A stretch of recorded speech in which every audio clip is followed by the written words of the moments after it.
from the past. Please listen carefully. CoCo.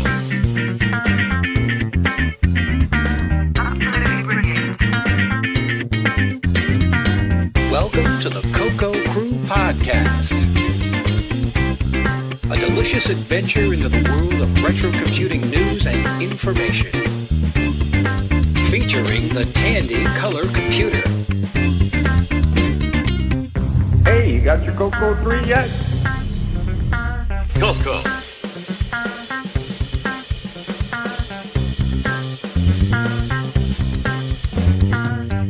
All right.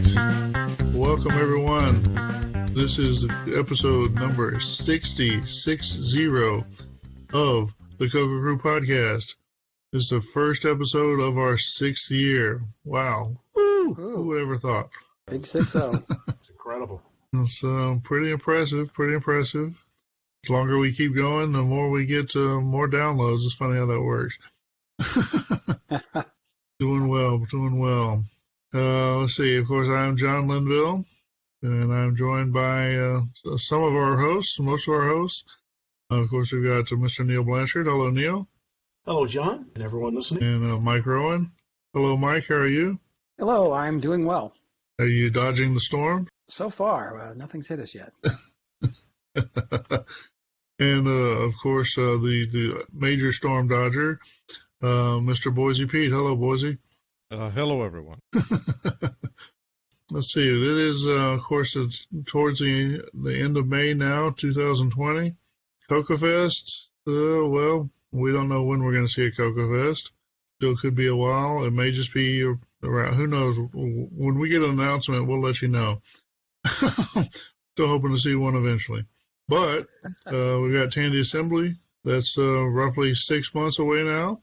We're definitely looking forward to that. The last event still on our last live event still on our schedule, I think. So moving along. Let's see. Who's working on something cool? Anybody got a project in the works? Still working on the same projects from last month. Building cartridges? Building cartridges and the Tandy arcade joystick. It Look very cool. nice, by the way. I'm looking forward to mine. Oh, thanks. Yeah. We're on March. Very exciting. So, we're going to be the next one should be the final production. Very cool. Very cool. You up to anything cool, Boise? I'm continuing the work on the CoCo Collective video series and still working on getting my parallel CoCo project going. It actually is going. I just need to document it. But yeah, still working on that. Cool. And Very a good. couple of other things that I'll keep under wraps for now. Cool. I understand that. Yeah, I haven't really been up to very much myself. A little tinkering here and there. Usual kind of stuff, I guess, but nothing really to report. How about any acquisitions? Anybody got any cool acquisitions lately? Anything they want to admit to? Well, I certainly acquired a huge CoCo lot. Off the CoCo list, last week, actually. It was just recent. It's a pretty big collection. Very Got cool. time to go through it? Just working on it. Actually, half of it was trying to find spots in the basement for all the boxes. Didn't want to leave it in the garage. That's cool. Worst kind of problem, huh? So it was exciting. It was a 15-hour round trip to Quebec province, and brought it back to Ontario here. That's awesome. That's great. It's hard to find those Very big cool. hauls like that anymore. Yeah. Definitely don't see as many. No. How about anyone else got anything they picked up recently that's cool? I have something that I picked up. I guess it'll allude to what I said I wasn't going to talk about, but what the heck. I'll let you figure it out. So I am going to be writing some 6502 assembly code that's going to be running on an Atari A8, and in order to do that, I had to pick up some cartridges, blank cartridges for the A8s. Those should be coming in soon. I got the notification today. Why? You'll have to find out later. That should be cool. No disappointment again here. Normally I keep the eBay queue full, but lately not too much. I guess a couple of weeks ago I did roll together some of the stuff I'd let accumulate around my easy chair and took them out to the storage room. So at least I'm making room for more stuff, right? Oh, well, not much else going on. Just one of those things trying to get through the virus crisis, and maybe we'll eventually get on to something better. Well, so speaking of something better, why don't we take a little break, and then we'll come back with the rest of the show. At Radio Shack, a full line of quality modems makes getting online easy. Open the door to an electronic village where the latest news, stock prices, and more are at your fingertips. Save time with our AC4 acoustic coupler. It's perfect for travelers and works with any telephone handset, just $119.95. And the Direct Connection Modem 2 is also sale price this month for just $119.95. Our basic 300 baud modem is under $60. The DCM3 modem offers full duplex data transfer and is affordable for any home computer at just $59.95. Finally, the DC2212 operates at a blazing 1200 baud. Save on long-distance charges by transferring data up to 4 times faster. Choose an affordable Radio Shack modem that fits your needs and never be out of touch again. And they're only available in one place. Radio Shack, the technology store. All right, welcome back, CoCo Cruisers. Now it's time for some announcements. Of course, you are listening to the CoCo Crew Podcast, and we are available on Twitter as a Twitter handle at CoCo Crew Podcast. That's CoCoCrew Podcast. We also, of course, have a page on Facebook, and that, of course, is the CoCo Crew Podcast. That's 4 separate words.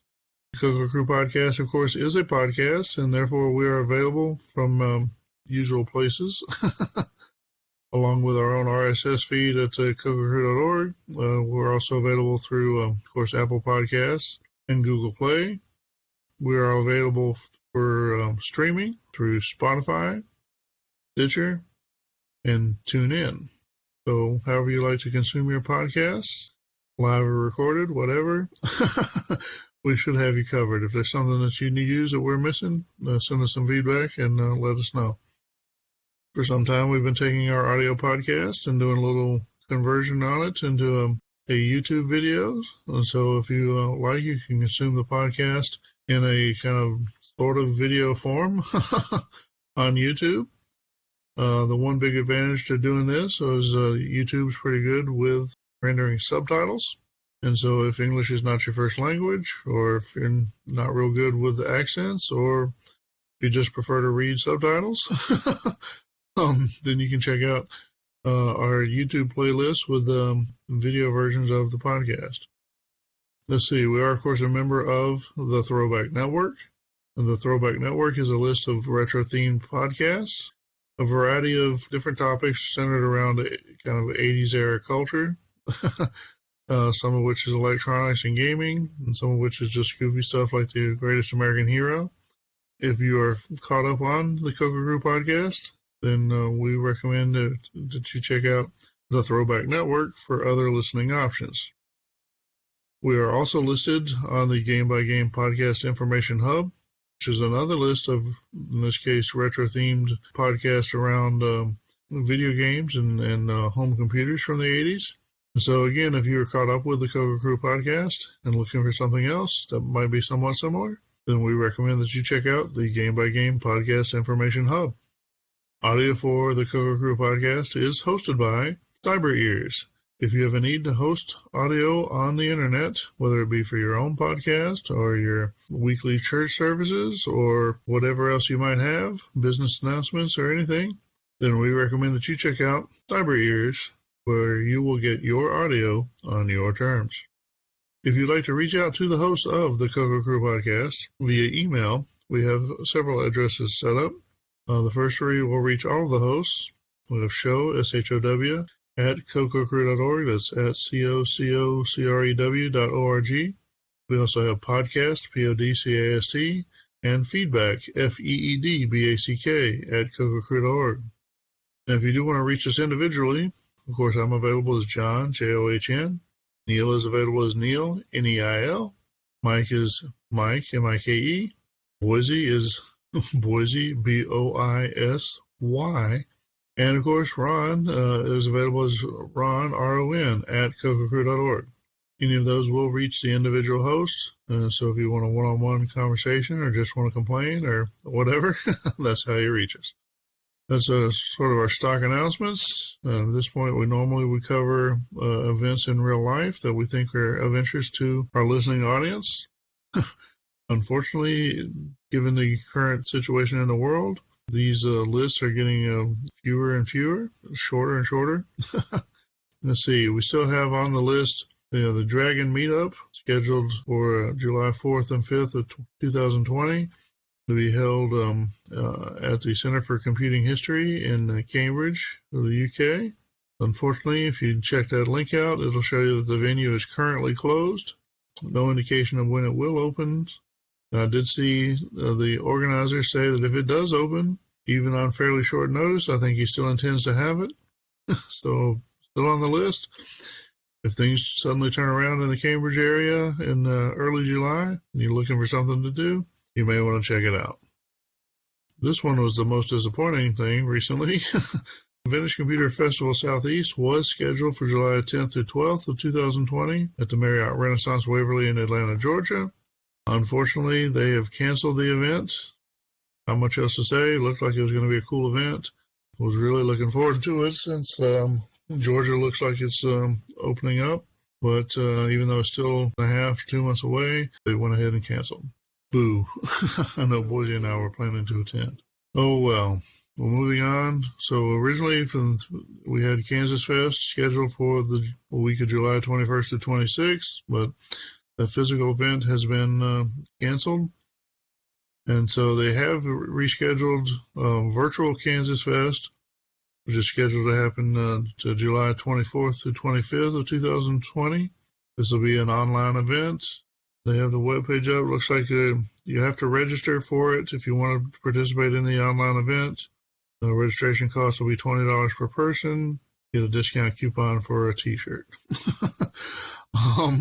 So anyway, if you're a dedicated Apple II fan, and if you're interested in attending a virtual fest event, well, there's your chance. Check it out. So, of course, hanging on. We're all desperate to see this one happen now. Not that we weren't already waiting with bated breath, but now we're extra. Definitely want to see this succeed. Coming up the weekend, October 30th through November 1st of 2020. That'll be Tandy Assembly, scheduled for Springfield, Ohio. This will be the only live Tandy event that I'm aware of this year, hoping that it still happens. I think we're pretty set to see it happen unless the government stops us. So we can't speak for what they're going to do in Ohio, but hopefully things don't take a turn for the worse, and maybe we'll still be able to have this by Halloween. All right. Well, very cool. Those are our announcements. So why don't we take another little break, and then we'll be back with the news.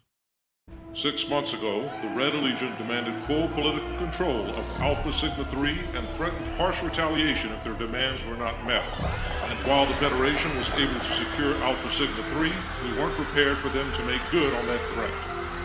The simultaneous release of the bioweapon L2207 on all 34 colonies has infected all known plant life. We can't predict the impact to planetary ecosystems. But there's hope. Agents near the boundary worlds encountered a traitor who had plants that appear to be immune to the effects of the virus. According to these agents, these plants come from a planet known as Zephyr. As you know, there are hundreds of unexplored worlds beyond Federation space. Your job is to find Zephyr and bring back edible plant life to see the planets and save the colonies. Starship Falcon, a new graphics adventure game for your color computer. Can you find the planet Zephyr and save mankind? Good luck.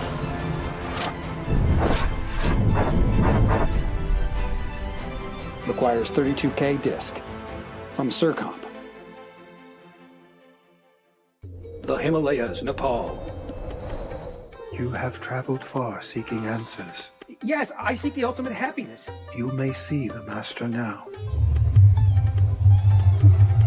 Your Eminence, I've walked for 10 days for an audience with you. Dude, come on in here.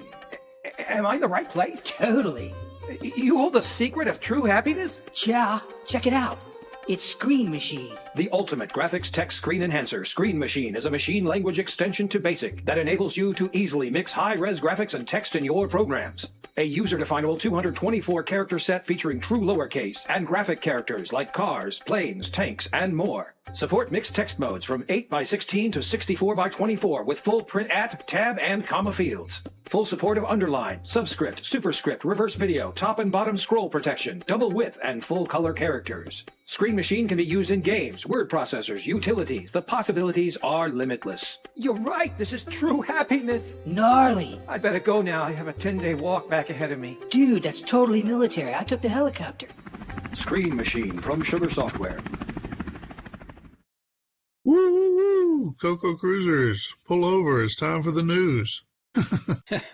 Our first news item this month is from Guillaume Major. I don't know if it's Major or Major. Guillaume, if you can, send us a phonetic spelling of your name. That would be great. If you don't know Guillaume, he runs is responsible for the colorcomputerarchive.com. If you're a CoCoer, you should know that site. Anyway, some games in the Color Computer Archive can now be played online with Kieran's XRoar Online emulator. I'm not sure we covered this before or not, but it is great because you can just, if you want to try a game out, it'll pop it into the emulator for you right there from Color Computer Archive. So pretty slick. XRoar is a great emulator, so check that out. Definitely.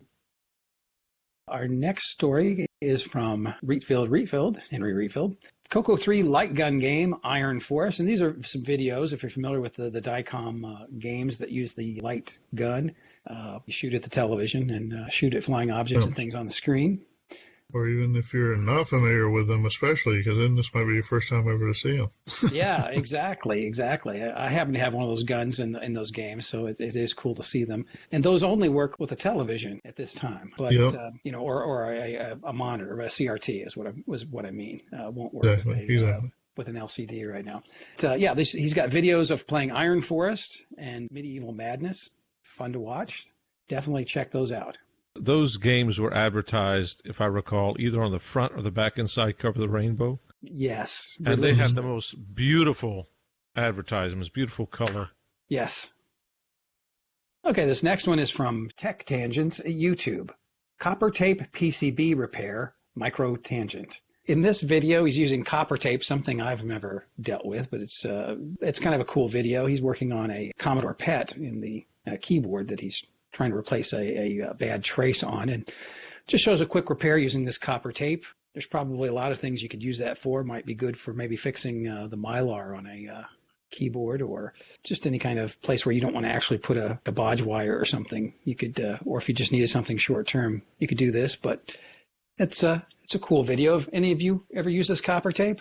I'm not really familiar with the tape itself. In fact, I'm not even sure what it's really intended to be used for. But I did see the video. I thought it was a neat possible little, a thing for the quick repairs, like you said. Thought some people might find it interesting. Yeah, definitely worth a watch. It's a new trick to put in your pocket, if nothing else. You might find some application for it in the future. Yeah, it might be an alternative to using bus wire, which is what I've tended to use when trying to repair traces. Just kind of handy too, but. Yeah, and it's adhesive, so you might even be able to get away with, not soldering it for a time anyway. Sure. All right, our next item is from John Mark Mobley, and it's AM radio to CoCo cassette port to random number generator software. Now, I know John has been he was in on a discussion of coming up with different types of random number generation, since, of course, random numbers on a computer are pseudo-random. You can alter the seed value and actually make the random numbers pretty predictable. One of the ideas was hook up the cassette port to a radio and just tune it to a radio station or just a static or whatever to kind of become a random number or generation source. And this program that John wrote allows you to do that. So kind of a curiosity and some neat software might give you some ideas for your own random number generator. Yeah, I thought it was a cool idea. Been a while since I read it. I got the impression he wasn't super satisfied with the results. I think maybe if you're just listening to speech, there's so much silence that it kind of prejudices the values that you're more likely to get. I don't know. One thing I've always heard that's similar to this is that if you want a really random numbers, is you should take put a microphone in a computer room or put it near a fan or something like that, where you get a lot of random noise that way. Sort of the same idea, a little bit different take on it, and that may or may not be any more successful. But it's cool to see him experiment with it, and like I said, just see somebody playing with their CoCo. Yeah, cool idea. Okay, our next one is from Glenda Adams. The 80s arcade goodness of my latest #NerdStitch project is complete. So this is a cross stitch. So she's replicated some art from a Joust arcade game as a cross stitch, which is kind of, in a sense, is almost perfect medium for that sort of thing. And it's not exactly, I mean, it's not a computer project, but sort of related to a computer or gaming, or whatever. I don't know. It's kind of a neat thing, and without sounding sexist or whatever, if you have a lady companion that likes to do cross stitching, maybe you can get her interested in doing some video game stuff, and you can get that really is just pixel art. So yeah, exactly. It looks pretty good. I mean, you match those colors, it looks a lot like a computer screen. So it is pretty cool. Definitely worth checking this link out. Yeah, pretty cool. Our next one is from TubeTime US at Twitter. Well, will you look at that? It's a Vectrix running on my oscilloscope. And this is some cool video. He's got his Vectrix hooked up to an oscilloscope so that you can, the vector graphics appear on the screen of the oscilloscope. And a couple videos there. So cool. Yeah, it is pretty cool. Well, if you follow the thread, it's actually a reproduction Vectrix designed specifically to do output to an oscilloscope. I don't know how much that changes the circuit, but basically the monitor on a Vectrix isn't that different from an XY mode oscilloscope anyway. So, right.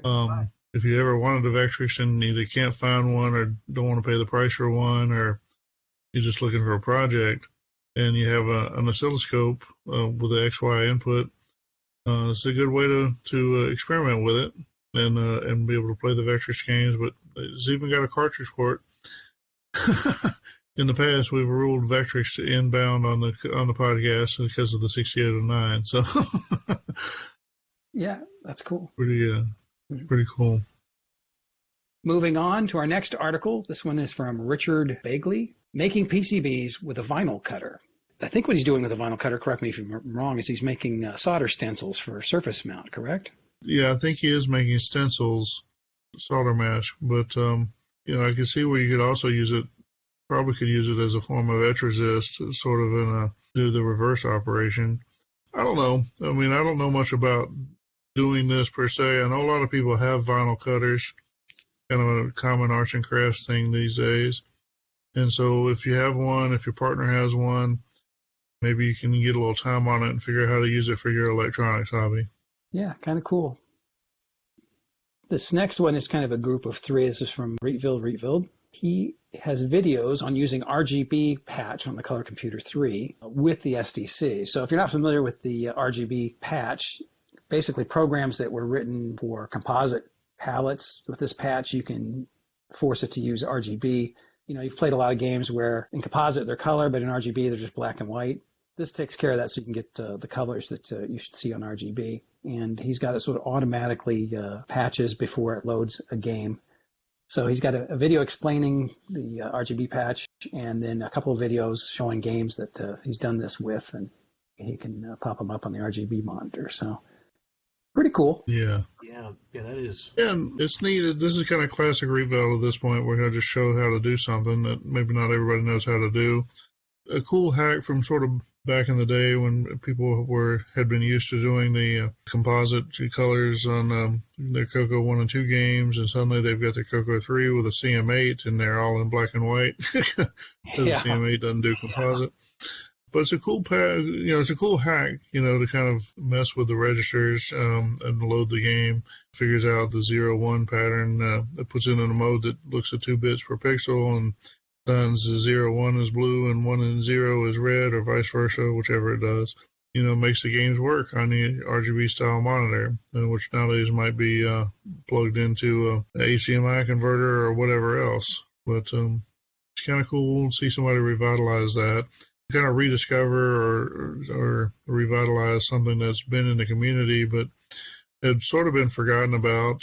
Bring it back, make it current. It's cool to see that. Yeah, definitely. All right, the next news item is, why does punching Sonic 3D trigger a secret level select by Game Hut at YouTube?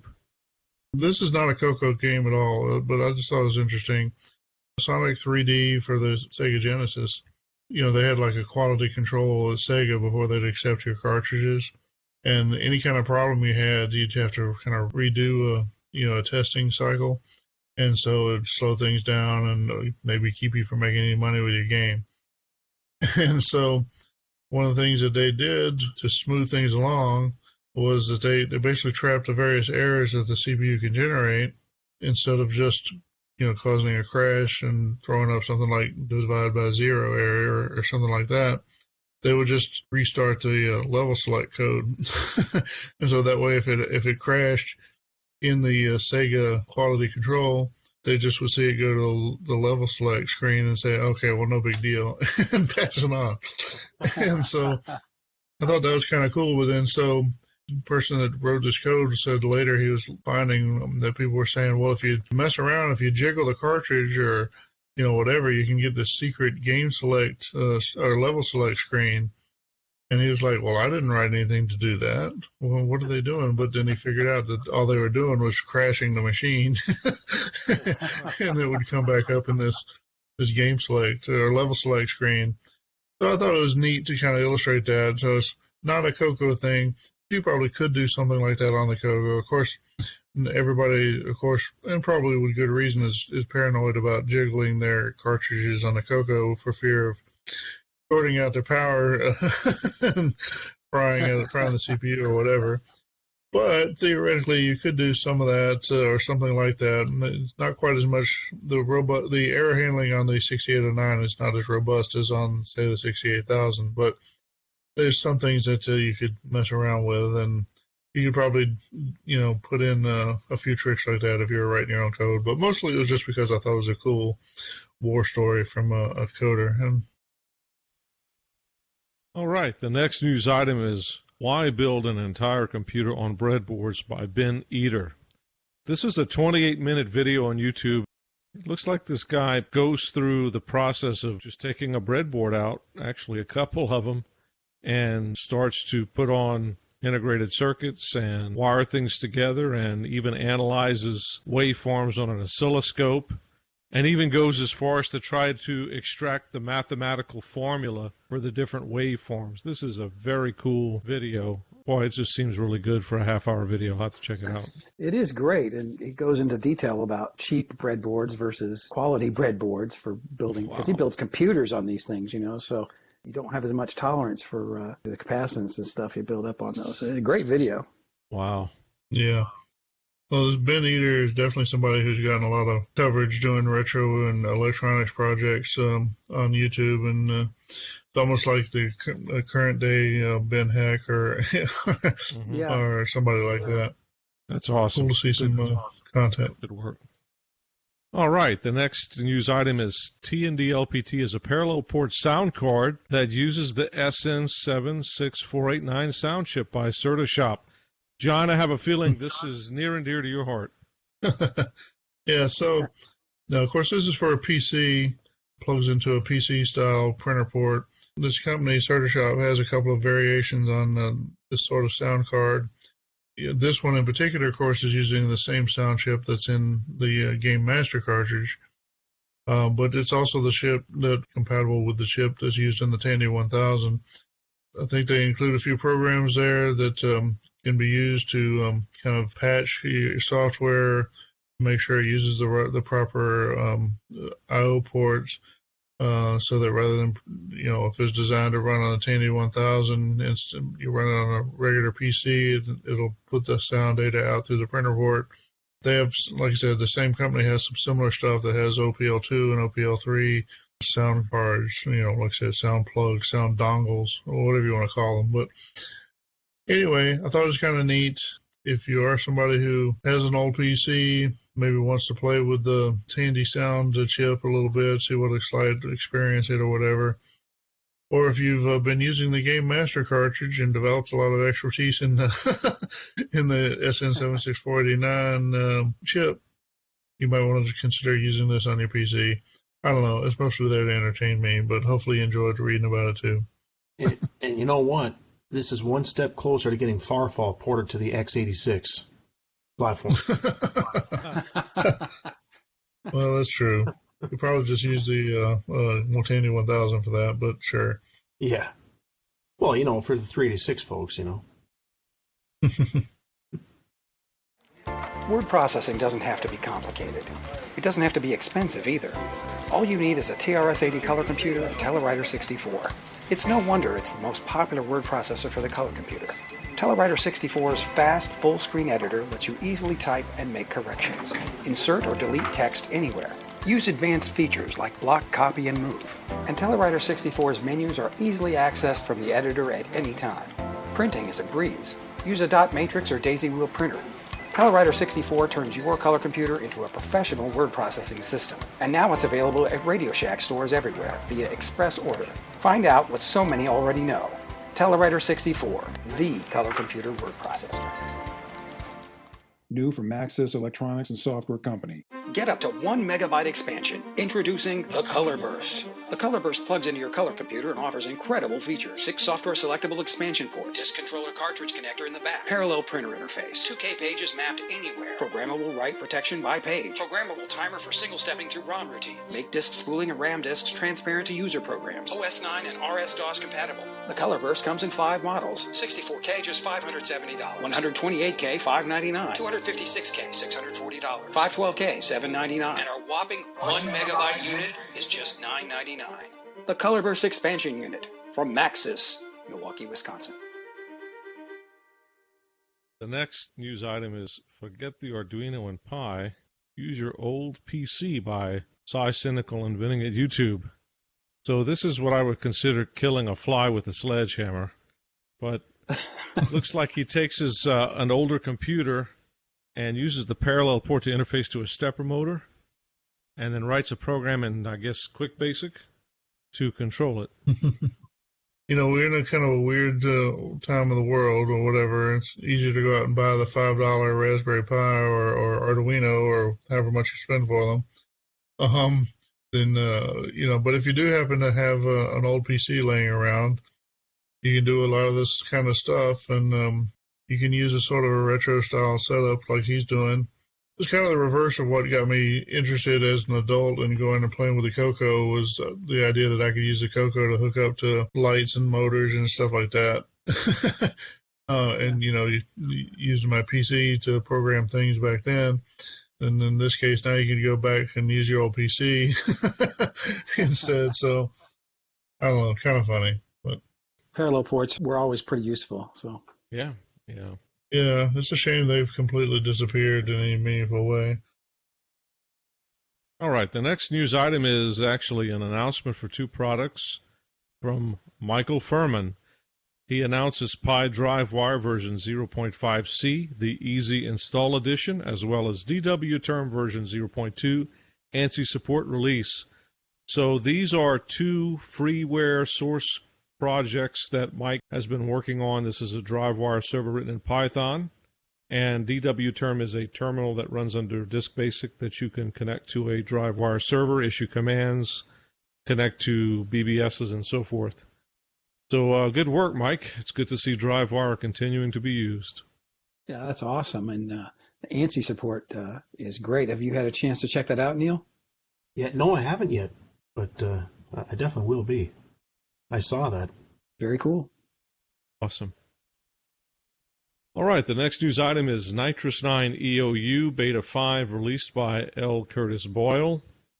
This is, of course, the Nitrous 9 project. You might call it a distribution or an addition, I think is what they're calling it, of Nitrous 9. Basically, they bundle a bunch of different games and applications into one easy to install or easy to use disk image that I think it fits on a CoCo SDC.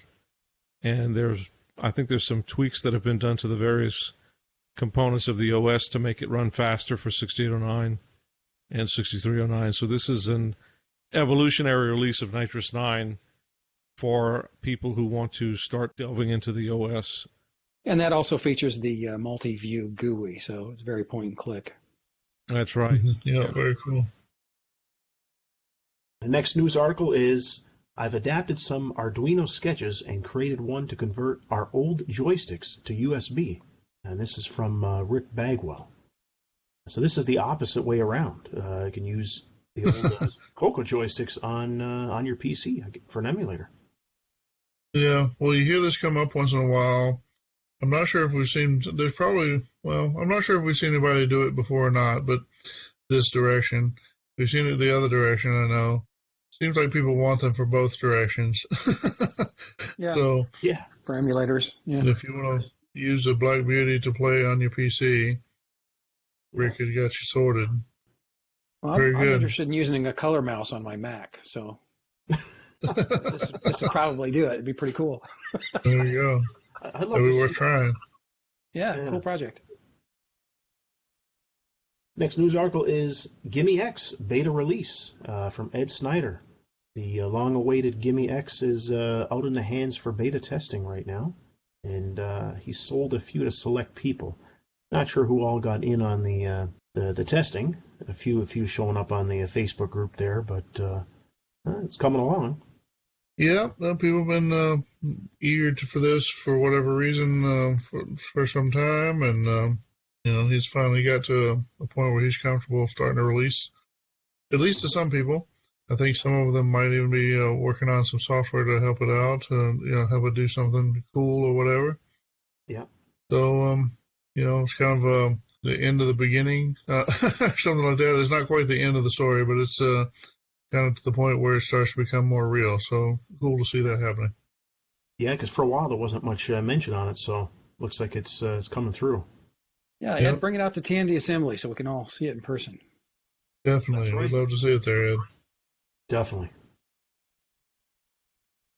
All right, our next news article is episode 293, Dragon Fear 2 on the Tandy Color Computer MC10 by Jerry Young. Yeah, so this is somebody with their own podcast and doing a little work with the MC10, working on a game there. It's pretty cool. Yeah.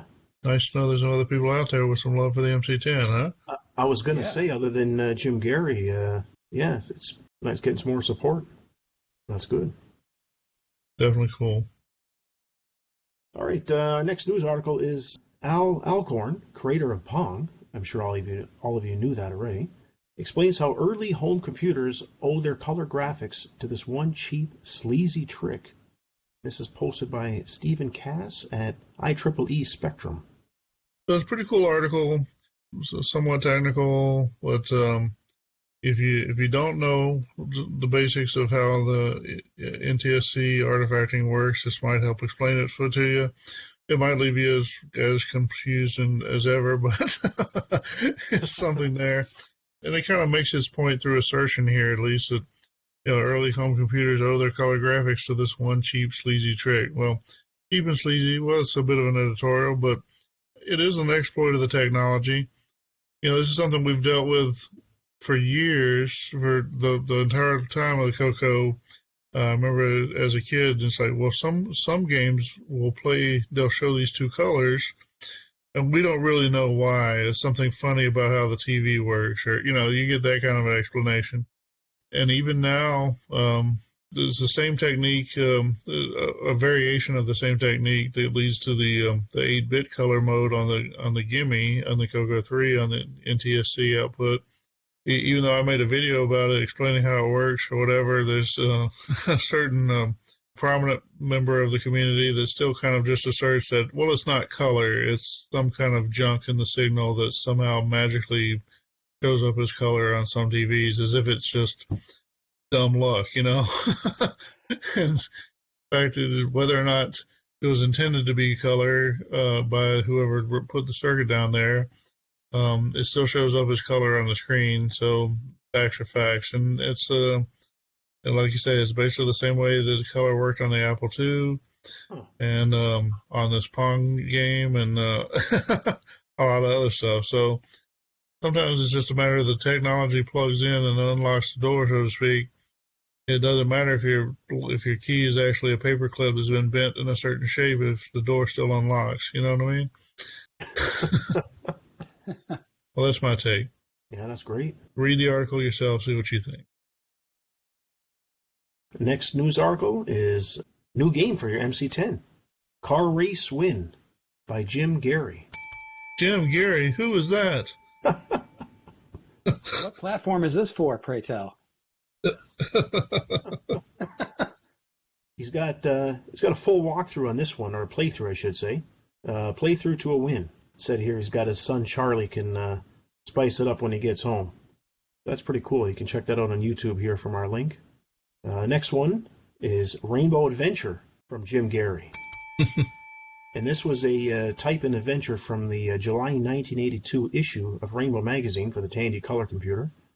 So he's got that converted over for the MC10. Looks pretty cool. Yep. And the last one, Chairman of the Board by Tim Hartnell. And it's also from Jim Gary.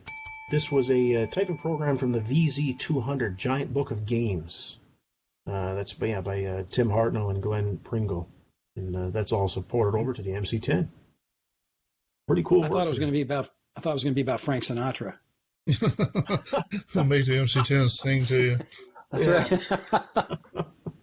Yeah. So Lord. He's been busy. As always. Yeah. You know, I was putting this together. It's like, wait, there's no Jim Gary titles in this. What's going on? And all of a sudden, bam, bam, bam. Oh, there he is. Just in time. That's right. Yeah, exactly. This one is definitely in the not a CoCo category, but it could be. So it says, I put together a tool, 7800 heat, that can be used for performance analysis of 7800 games. And this is from Revenge at Atari Age. So I don't know the real name there. Sorry, but sorry, Revenge, but you know who you are. So what is this? So this is kind of a cool tool he's put together that says if you run your game in A7800 emulation of MAME, with tracing turned on, logs all the executed instructions to a trace file, and then this tool will take the trace file and generate an HTML disassembly, and it'll colorize the lines based on how often they're encountered. What is a tool like this used for? Well, it's a profiling tool, or it could be a debugging tool. Basically, it just illustrates where your program actually spends its time. I'm sure you can see how this is useful for improving the performance of a program. Yeah. Or in some cases, if you have lockups or something, that will tell you where your program's locking up. So anyway, you should be able to use that same kind of capability, but with a CoCo emulation in MAME, and generate a similar program or similar output for your CoCo program. So it's kind of like a programming challenge for those of you who are looking for something to do. And I think it'd be a cool tool to have. It would be. There you go. The gauntlet is thrown. Well, thank you, Revenge. So moving on. This is from Christopher Heiser on the Facebook Color Computer group. He puts up a picture. It says, back in 2002, I bought Cloud9's OS 9 Level 2 ROM kit for a project that I didn't end up finishing. This week, I finally got around to trying it out. So, I don't know, Boise, you know anything about these OS 9 Level 2 ROM kits? Yes, I do. I created them. So, very cool. Yeah, it's good to see somebody running through that. It's a neat idea. You know, the OS 9 operating system that Nitrous 9 inherits from, kind of had that. It was kind of built for the living in ROM. It was almost taking it out of its native environment by putting it onto diskette for the CoCo. Maybe not quite, but...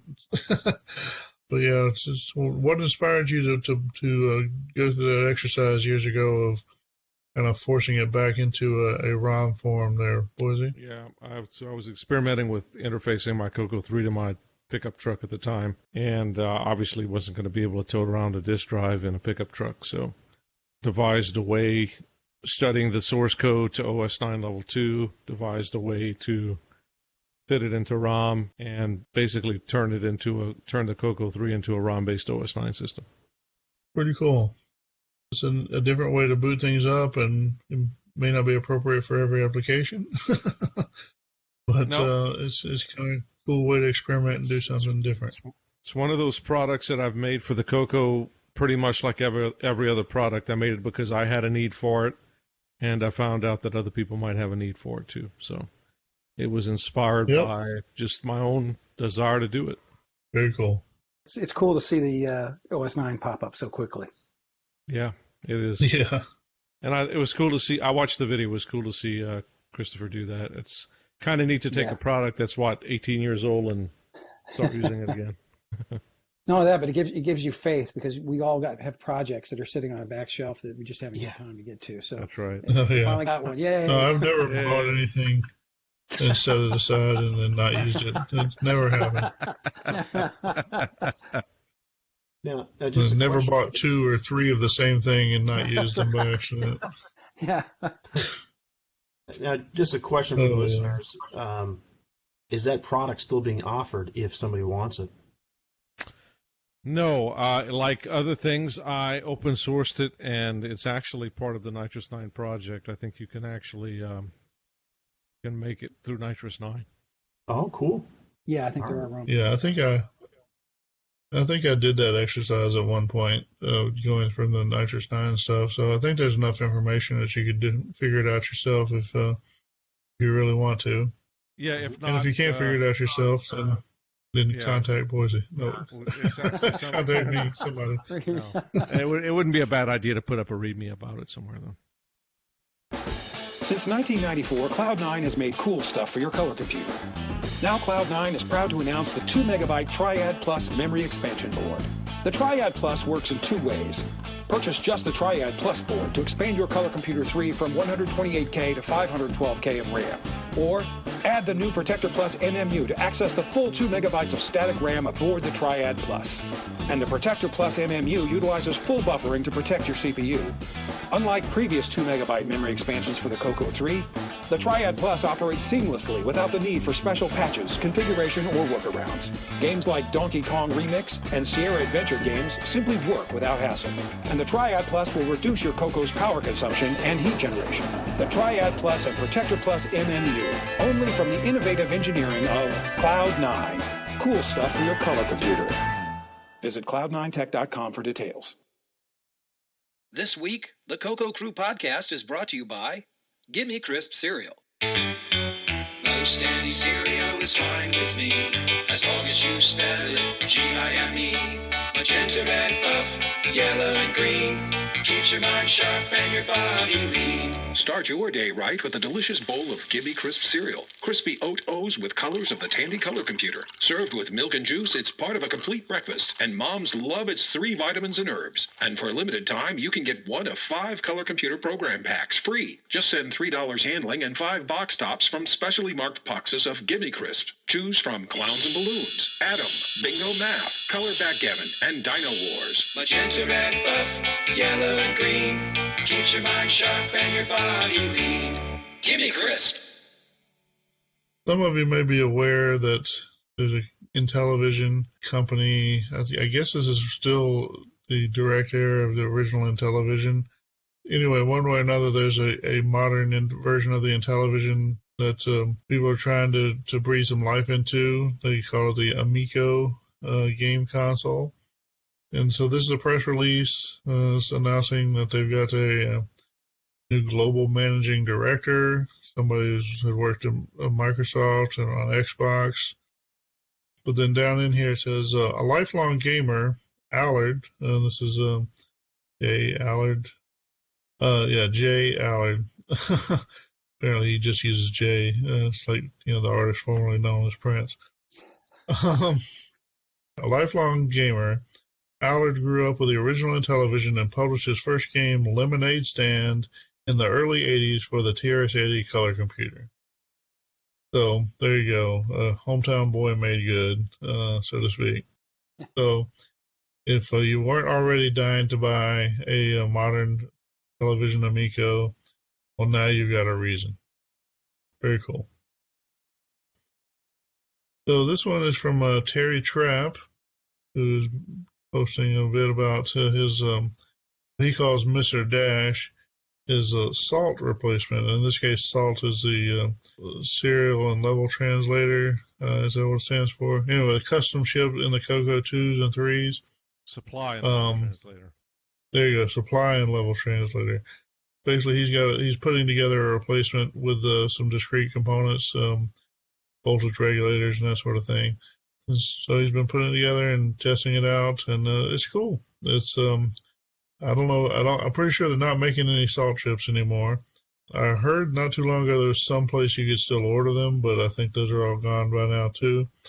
There might be someone in the community who has some if you dig around. But otherwise, this replacement for the chip may be your best option if you're trying to bring back to life a beloved CoCo 2. Pretty cool. All right, moving on. The next one, Adventures in Embossing Using 3D Printed Molds. And this is from Chris Burke. So this is kind of a different take on the, hey, I've got a 3D printer, look what I can do with it. In this case, he's 3D printed, he called them molds. You might could call them stamps. The 3D printed plastic, basically flat hunks of plastic with raised letters on them. Or raised letters on one and a relief that matches it on the other side. And he's basically taken a thin piece of metal and squeezed it between these two and produced a piece of metal with a raised logo. Pretty cool. Yeah. I'm not sure how useful it is in the greater scheme of things, but if you need to make an embossed piece of metal, it's a pretty cool way to do it. And I don't know, maybe you'll be in competition with you, Mike, making badges for CoCo 3s. I don't think that the printed molds will hold up to the numbers that we've done, but you never know. Yeah, never know. Cool idea.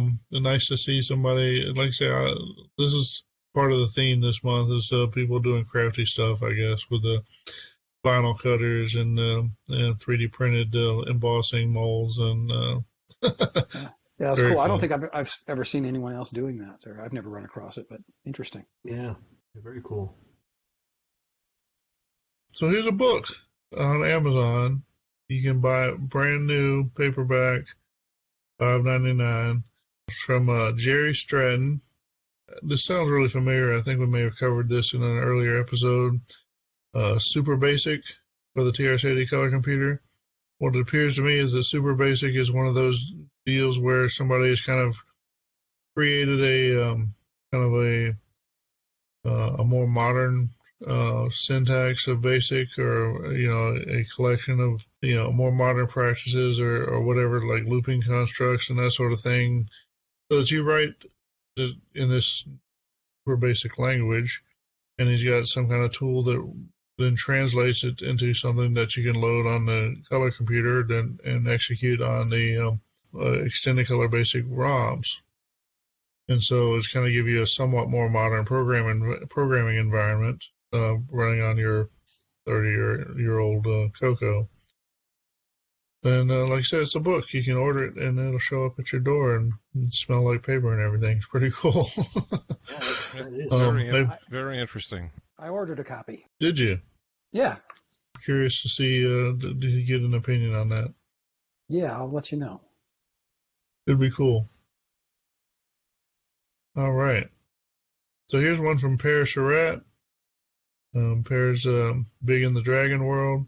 Per, of course, is a part of the team that was converting all those arcade game designer games, essentially written for the ZX Spectrum, and converted to where they run on the CoCo or Dragon. Anyway, so here he just says, I'm uploading here the source file for the DOS Plus 5.0 extended, so that anyone could use it in full extend or part of it. So DOS Plus is one of the, it's like the equivalent of Disk Extended Color Basic, but for running on the Dragon.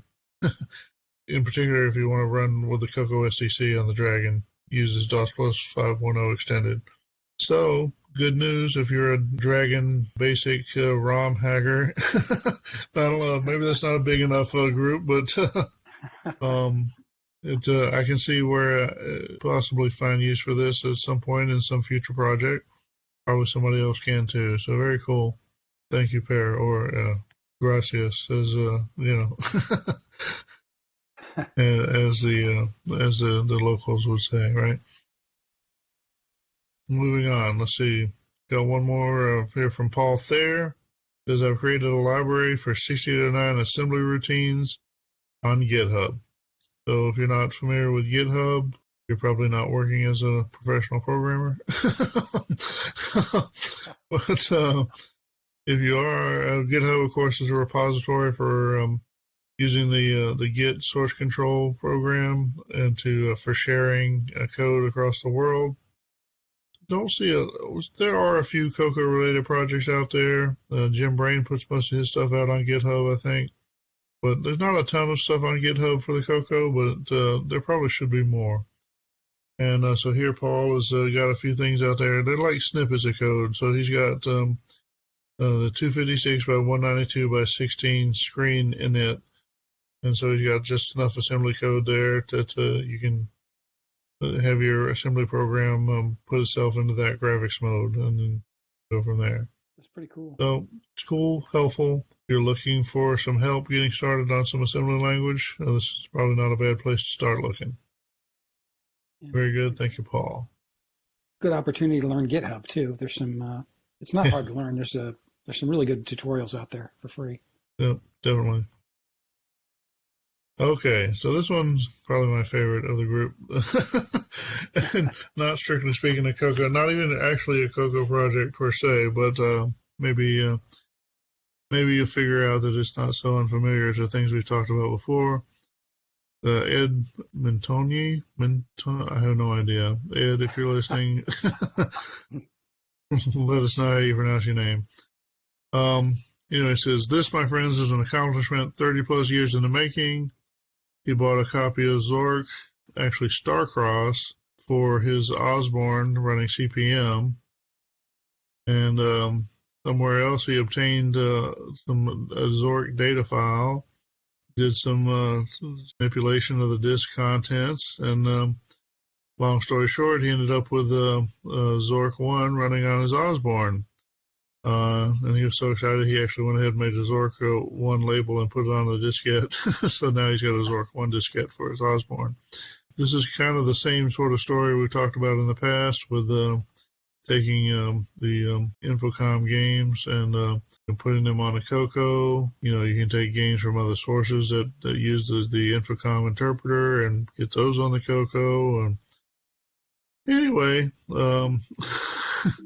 just a little reminder that this kind of project is out there if you want to play Infocom games on your CoCo. If you want more information, just I don't have the episode number in hand, but I'm sure you can find it in our back catalog. And if you can't, send me an email and I'll help you find it. All right. Well, that's the end of our news segment. Just in time. It sounds like my voice may be starting to give out. So why don't we take a little break, and then we'll be back with some feedback.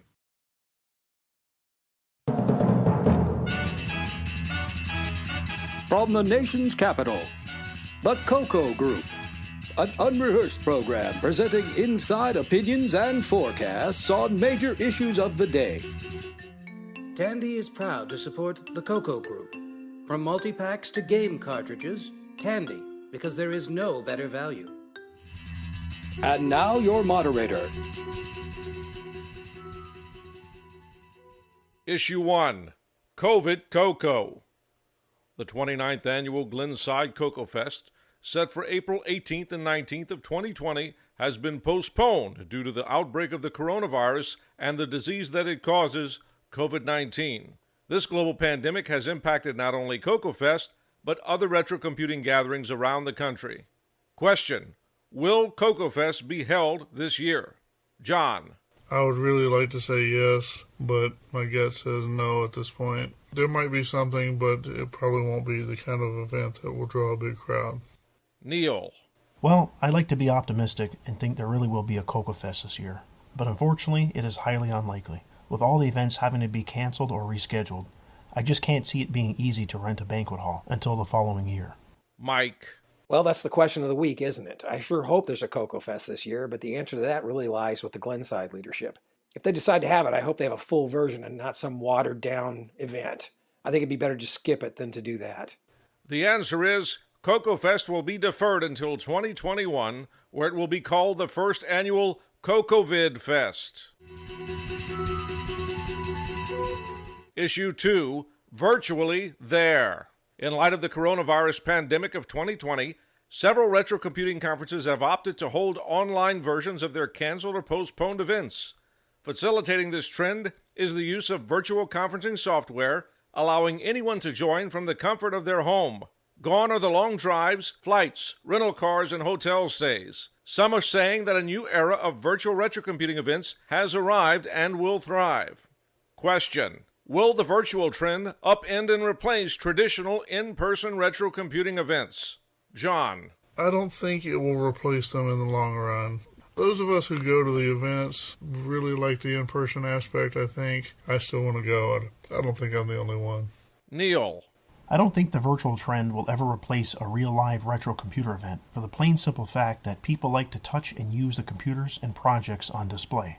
You also don't have that instant gratification on purchasing items for sale, let alone the auctions held at a lot of these retro events. Mike. Virtual conferences are nothing new, but they're a pale comparison to a real event.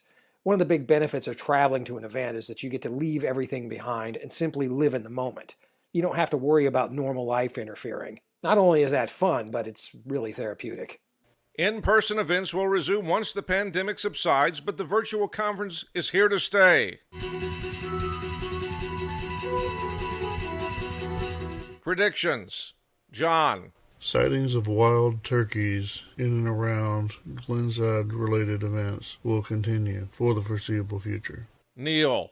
CoCo Cat will make an appearance at CoCo Fest one of these years. Mike. Faux leather Bermuda shorts become the rage. Brother Jeremy will triumphantly return from the UK just in time to vote in the November election for President Donald J. Trump. Next month. Stepping on toes. Does it hurt? Bye-bye.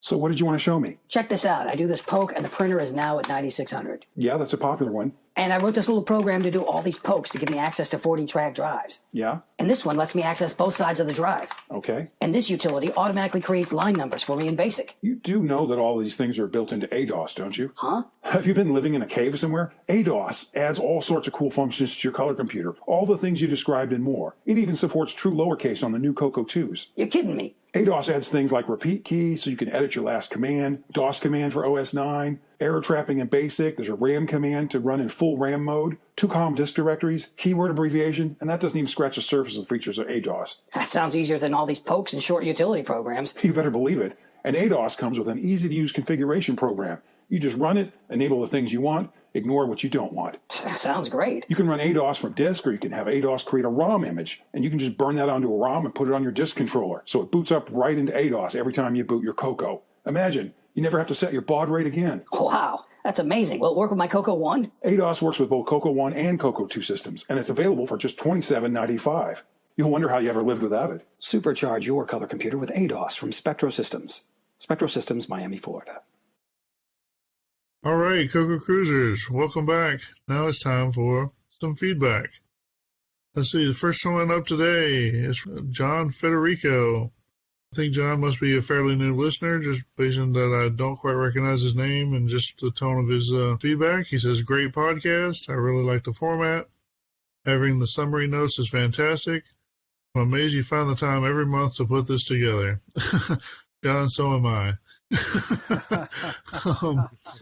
I know it can be a labor of love for sure. I do enjoy it for the most part, but like you said, I appreciate you recognizing it does take some effort. So thank you. I'm glad you enjoy the show. Appreciate you to send us some feedback and letting us know. Next piece comes from Terry Steen. And Terry Steen says, I love your show as a compact and concise download of CoCo knowledge. thank you, Terry. I think that's a nice thing to say, fitting recognition of what we try to be in the world. Thank you. Appreciate your recognition. And like I said, we do try to put on a good show. Try not to waste your time or ours. So, again, thanks for the feedback. All right. Third piece of feedback is this comes from Adam Triunfo. I think I'm saying that right. Adam sent kind of a lengthy one. Let me see if I can find it. Says he listened to the podcast on and off for a couple of years.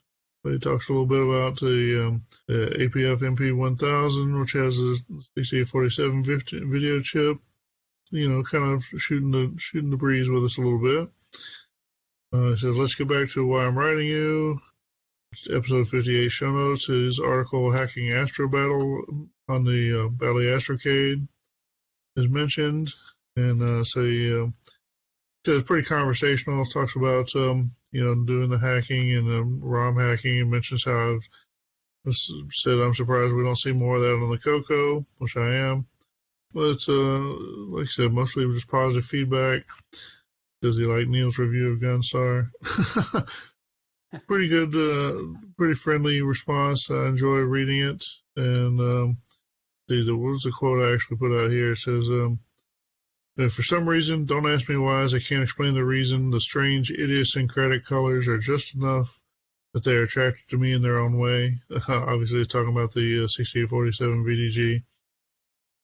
Anyway, sorry for rambling a little bit on this, but Adam, it's good to hear from you. Adam, of course, does the Bally Alley podcast on the Bally Astrocade. If you're looking for another podcast, that's one to check out. And he does good work there. So we got one here from Tony Capolini. Tony actually was the person who introduced us or made the introduction for Lance Liventhal, who was one of our first interviews. Seems Tony's perspective may have changed over the years. Let's see. He says, quote, I got tired of John's dismissive attitude of others' projects and ambitions, and parentheses, and I know I'm not alone here. I ditched the CoCo Crew over a year ago, no regrets. There are plenty of other podcasts out there where people are friendly and supportive. You dug your own grave, John. Well, thanks so much for that frank feedback, Tony. I'm sure this is one of those where just having this on and or responding is one way or another is going to get me in trouble. So I'll just be true to myself here. So you say my dismissive attitude of others' projects and ambitions. I just, this is one of those, if we were on Wikipedia here, I'd definitely put in a bracket where it says citation needed. And I just don't agree with the notion that I've somehow dismissed to people's projects. We have heard this feedback, the essence of this come up once or twice. As far as I know, it always comes back to where somebody will have a project, and occasionally there'll be a project in our news section. Then I'll say something like, well, there you go.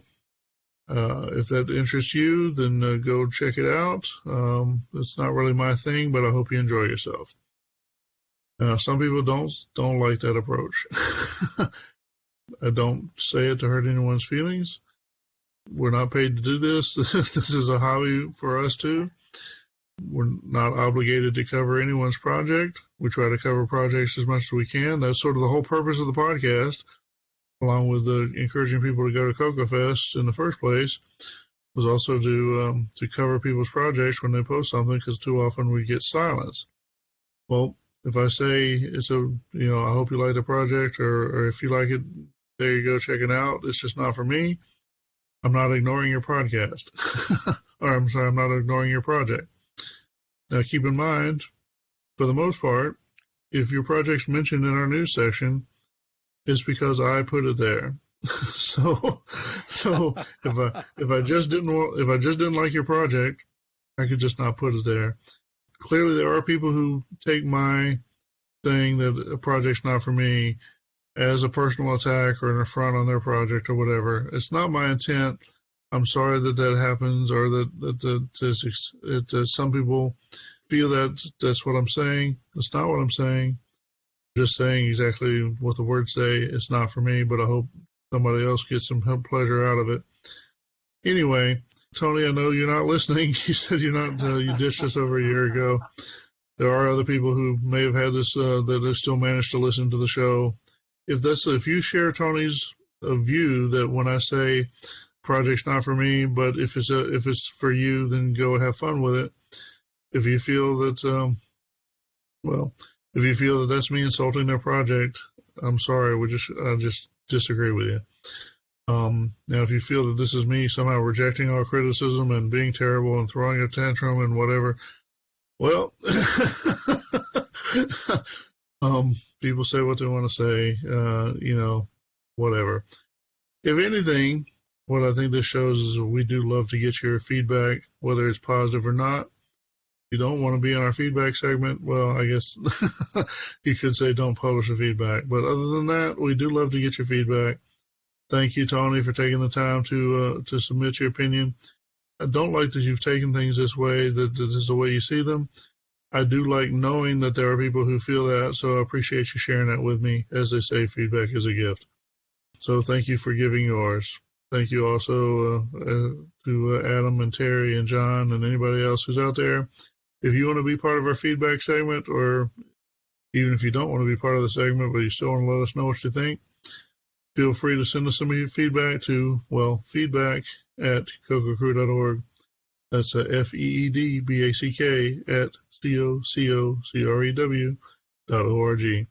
And I threw that in that spelling because I heard that there was somebody who said they didn't like to hear me spell. More feedback. So, there you go. Anyway, I hope you can take all this in the good humor it's intended in. If not, well, God bless you anyway. So with that said, we're going to take another little break, and we'll be back with the rest of the show. This month in CoCo history. Welcome to This Month in CoCo history, where we explore events in the life of our favorite home computer. I'm Boise Pete, and this month we go back 32 years to the 1988 Chicago Rainbow Fest, held May 20 to 22nd of that year at the Hyatt Regency Woodfield in Schaumburg, Illinois. The September 1988 issue of the Rainbow magazine documents the event. Speech Systems opened the show with The Star-Spangled Banner. Tickets were $9 for the 3-day event, or $7 each day. If you wanted to sit in for the Saturday morning CoCo breakfast, where Kip Bryan, Vice President of General Videotex Corporation, spoke on online communications, that would set you back $12. A single or double occupancy room at the Hyatt Regency Woodfield was $64 a night. The fest was filled with interesting offerings. In the entertainment area, Dave Dye's Iron Forest light gun game drew a crowd, while Steve Bjork demonstrated his 3D glasses-based Warp Fighter 3D. Serious CoCo users saw the introduction of Sercomp's Window Master windowing system for Disk Basic. Chris Burke of Burke & Burke showed off his XT hard drive system and companion Hyper-IO basic environment. Disto introduced its no-halt floppy disk controller, the Super Controller 2. Glenside, who would later take over the fests, lended a hand selling Rainbow Fest t-shirts.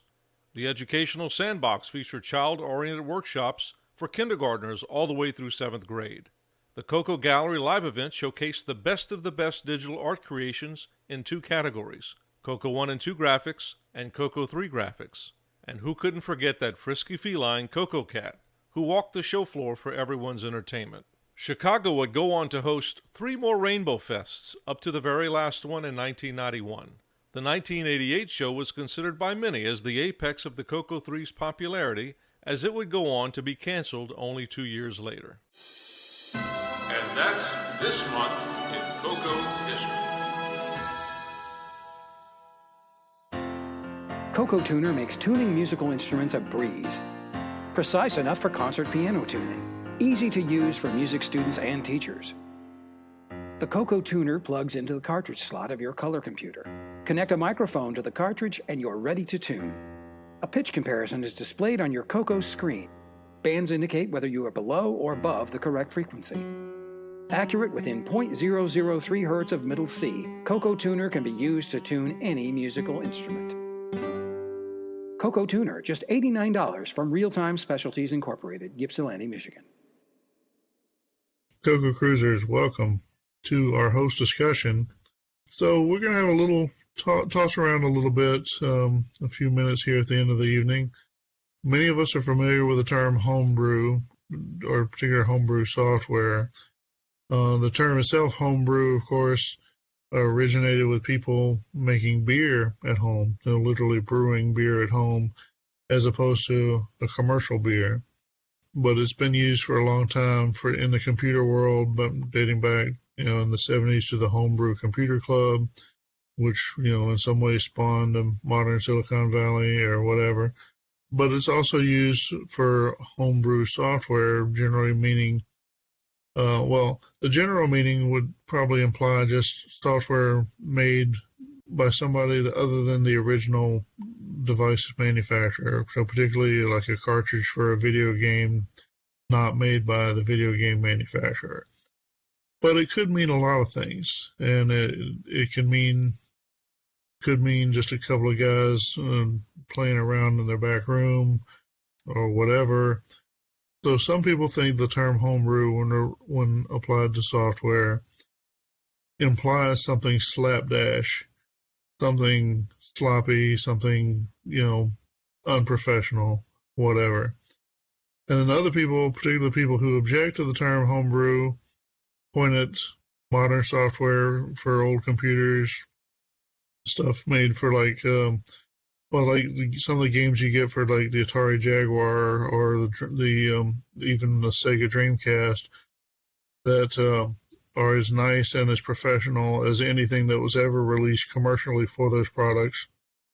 And it doesn't seem fair to them to refer to that as homebrew because it belittles the product or whatever. As for me, I'm someone who's produced software for the color computer on cartridge, in the 21st century. Definitely not Tandy stuff. Some people would call it homebrew. I call it homebrew. I think it's fine. But I have heard of people in the community that similarly have produced software, even in the 21st century, on cartridge, and they don't like the term homebrew, and they want to call it, I think I've heard the term CoCo brew or something like that. So I guess this is, of course, it's just a host here talking, but do you think the term homebrew, is it a bad word? Does it imply something sloppy or unprofessional? Or maybe it's a good word. Maybe it implies something that's done as a labor of love or as something that people have done to express themselves, almost like a piece of art. So probably I've already revealed that I like the term homebrew. If you want to call my software homebrew, well, that's what I think it is homebrew. And just like I've had beers made at home by friends that were just as good as anything you'd get from Gordon Beers to whoever else, I've also had beers made at home by me or other people that were terrible. And that's probably true, too, with homebrew software. There's homebrew software for the CoCo or other machines that is terrible, and there's homebrew software that's pretty good. I don't think either one means that the word itself is tainted, but that's just me, and that's just my opinion. What do you guys think? I don't mind the term homebrew myself. I'm not just saying that because of you. But I think basically what it relates to is a time period. If you go back in time and you look at CoCo software, you could almost say that back in the day that, those third-party companies releasing games from advertising the Rainbow magazine, not sold at Radio Shack, that's kind of technically what homebrew is today. At least that's how I see it. And those are some of the best games. So, given that, I think, a lot of the homebrew stuff now is fantastic. Well, yeah, I mean, to be put in the same category as a Dave Dies or something like that. Yeah. That's no insult to me. I agree. Homebrew is not a bad word. I mean, all it means is homemade, right? So look, there's a lot of people out there in the community. The guy who works as a chef during the day comes home. I bet he makes a really good meal at home.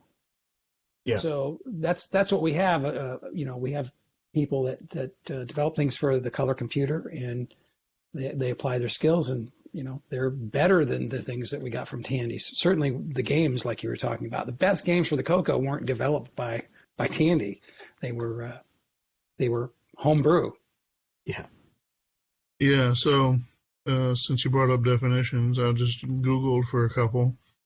I've got one from, it just says dictionary. I'm not sure where that's coming from, but it starts with beer or other alcoholic drink brewed at home. But then it says informal just means made at home rather than in a store or factory. That definitely, and it even says homebrew software. So definitely, in that sense, software made at home fits that. And I don't think that software made at home is automatically somehow inferior. In fact, as an open source developer, I know that some of the best software out there has been made somewhere other than at a software factory or whatever. Here's another definition. It says homebrew, the subtitle video games. The homebrew is a term frequently applied to video games or other software produced by consumers to target proprietary hardware platforms that are not typically user programmable or that use proprietary storage methods. Now, with that definition, it kind of tightens it up, and there's almost that almost excludes all CoCo software, since it's it definitely is software a platform that was designed to be user programmable. You might say that it can only be homebrew if it's a cartridge. And now there's an interesting take, right? Since that's a proprietary storage methods, sort of, almost. So that'd be a different take on it, but I think that's probably unnecessarily restrictive. But I definitely like the made at home rather than a store or factory. So yeah, makes sense to me. If there's any listeners out there who think that that's a derogatory term, we'd like to hear your take on it. For sure. Yeah. Yeah, I definitely would like to hear that. In fact, feel free to send audio feedback on that one. Yeah. That'd be cool. But I definitely don't see any implied insult by calling something homebrew, at least not in the modern the state of the hobby, shall we say. I don't think it's derogatory at all. Boise, you got anything to say? I'm not offended by the term. I don't know why anybody would be. It's like picking pepper out of that shit. Well, that probably may not quite have beat that one to death, but we definitely have seen the end of the discussion, I think. I'm going to add one other quick thing in there before we close this off. All right. Going back to developing something at home, maybe on your own or a small team versus, something commercial that we classified not as homebrew, even if you apply that today, it's so true. Like, you look at the games now that are offered on, say, Steam, that's a big game network. A lot of the independent games, I find they're way better. These big game companies, they keep releasing the same thing. They rehash the same thing every year, but it's nothing new and innovative. Whereas the independent stuff, the homebrew stuff, that's where the innovation is coming from. I think it's, quality titles. So I just kind of want to throw that blurb out there that, when I hear the word homebrew, I think it's something really good. So that's just... Yeah, I guess that's where I'm at too, which is why when I've heard people act like saying homebrew was somehow insulting, it just never clicked with me. It just never made much sense. But, I'm prepared for other people to see things different ways or especially to have their own reasons, and I'd love to hear them. I'd like to understand. Yeah, same here. All right. Well, then, as Mike suggested, if homebrew is a term that you find derogatory or offensive, we definitely would like to hear your perspective. Whether you want to do so in writing or audio, feel free to reach out. We'd love to hear from you. Other than that, I think that's the end of this discussion for this episode of the CoCo Crew Podcast. Why don't we cut this discussion short and move on with whatever else we have for the rest of the show. For versatile, powerful word processing on the CoCo 3, look no further than WordPower 3. Written in 100% machine language, no other word processor offers the speed, power, or flexibility of WordPower 3. Editing is effortless with WordPower 3. Access the help screen anytime. Features include split-screen editing, mail merge, on-screen 2-column print, spell checker, punctuation checker, and a built-in 4-function calculator accessible while you edit. Printing is a breeze with WordPower 3's built-in print spooler. No more waiting on your printer. Print a large job while you work on another. WordPower 3 provides for up to 72K of text on a 128K system and over 450K of text on a 512K system. That's more text than any other CoCo 3 word processor. WordPower includes a quick reference card and full instruction manual for just $79.95. Step up to the power and versatility of professional CoCo 3 word processing software. Step up to WordPower 3 from Microcom Software. See music on your color computer with Kaleidophone. The Kaleidophone plugs into the 2 joystick ports of your color computer. Then connect your hi-fi stereo system. The music that your color computer hears is transformed into breathtaking animated graphics on your television. It's great for parties, meditation, and education. Kaleidophone's dedicated hardware lets your color computer devote full time for graphics generation. It continuously delivers 64 volume levels in stereo. Do not confuse Kaleidophone with imitations. The Kaleidophone is really something new. It's only $49.95 fully assembled and includes a detailed instruction booklet. Plus, get a free issue of Kaleidophonics on cassette, our user's newsletter. Each issue contains dozens of new displays and display ideas. The Kaleidophone from New Salem Research, New Salem, Mass. All right. Welcome, CoCo Cruisers. This, of course, is John Linville, bringing this to you from, as I take a little break from the family on our quick trip out to Myrtle Beach on Memorial Day. Time to get the podcast going. Haven't quite done this tech segment yet, so, well, here I am now. This one is a little meatier than some of the past. Might be a little more difficult to follow for some. Apologize, it does go along with the territory a bit. It is OS 9 related after all. Anyway, I'm sure we'll get through it together. You can ask some questions later if you like. Please save all questions till the end. All right, so what are we going to talk about? Well, we're going to talk about something called CnoY. So what is that, you might ask? How many of you have heard of it? Yeah, go ahead and raise your hands. I see you, that one in the back. We know who you are. But seriously, what is CnoY? So maybe, I don't know, largely forgotten thing. I saw recently, it was mentioned by Jeff Tunison. I think that's a close approximation of the pronunciation. And Jeff, I know you're not shy. If I mispronounce your name, let me know. Anyway, he posted something on the CoCo multimedia mailing list. And so Jeff has been there's some source code out there for what seems to be the C compiler for OS 9 that has been worked and reworked a bit. It can be built into a cross compiler that runs on Linux or whatever to target the 6809 that's used in, of course, the color computer. And he and I think there's someone else doing a similar project, whatever. So Jeff kind of pops out of nowhere. Well, not quite nowhere, but anyway, he pops up and says something about he's looking at the CnoY functionality and asking, he says he thinks it might be easier, rather than re-implementing CnoY, it might be easier to just flip a switch inside the actual compiler itself, and asking what people think about that. And so I suspect so I know there wasn't a lot of response on the list. I suspect it's because a lot of people have no idea what CnoY is anyway.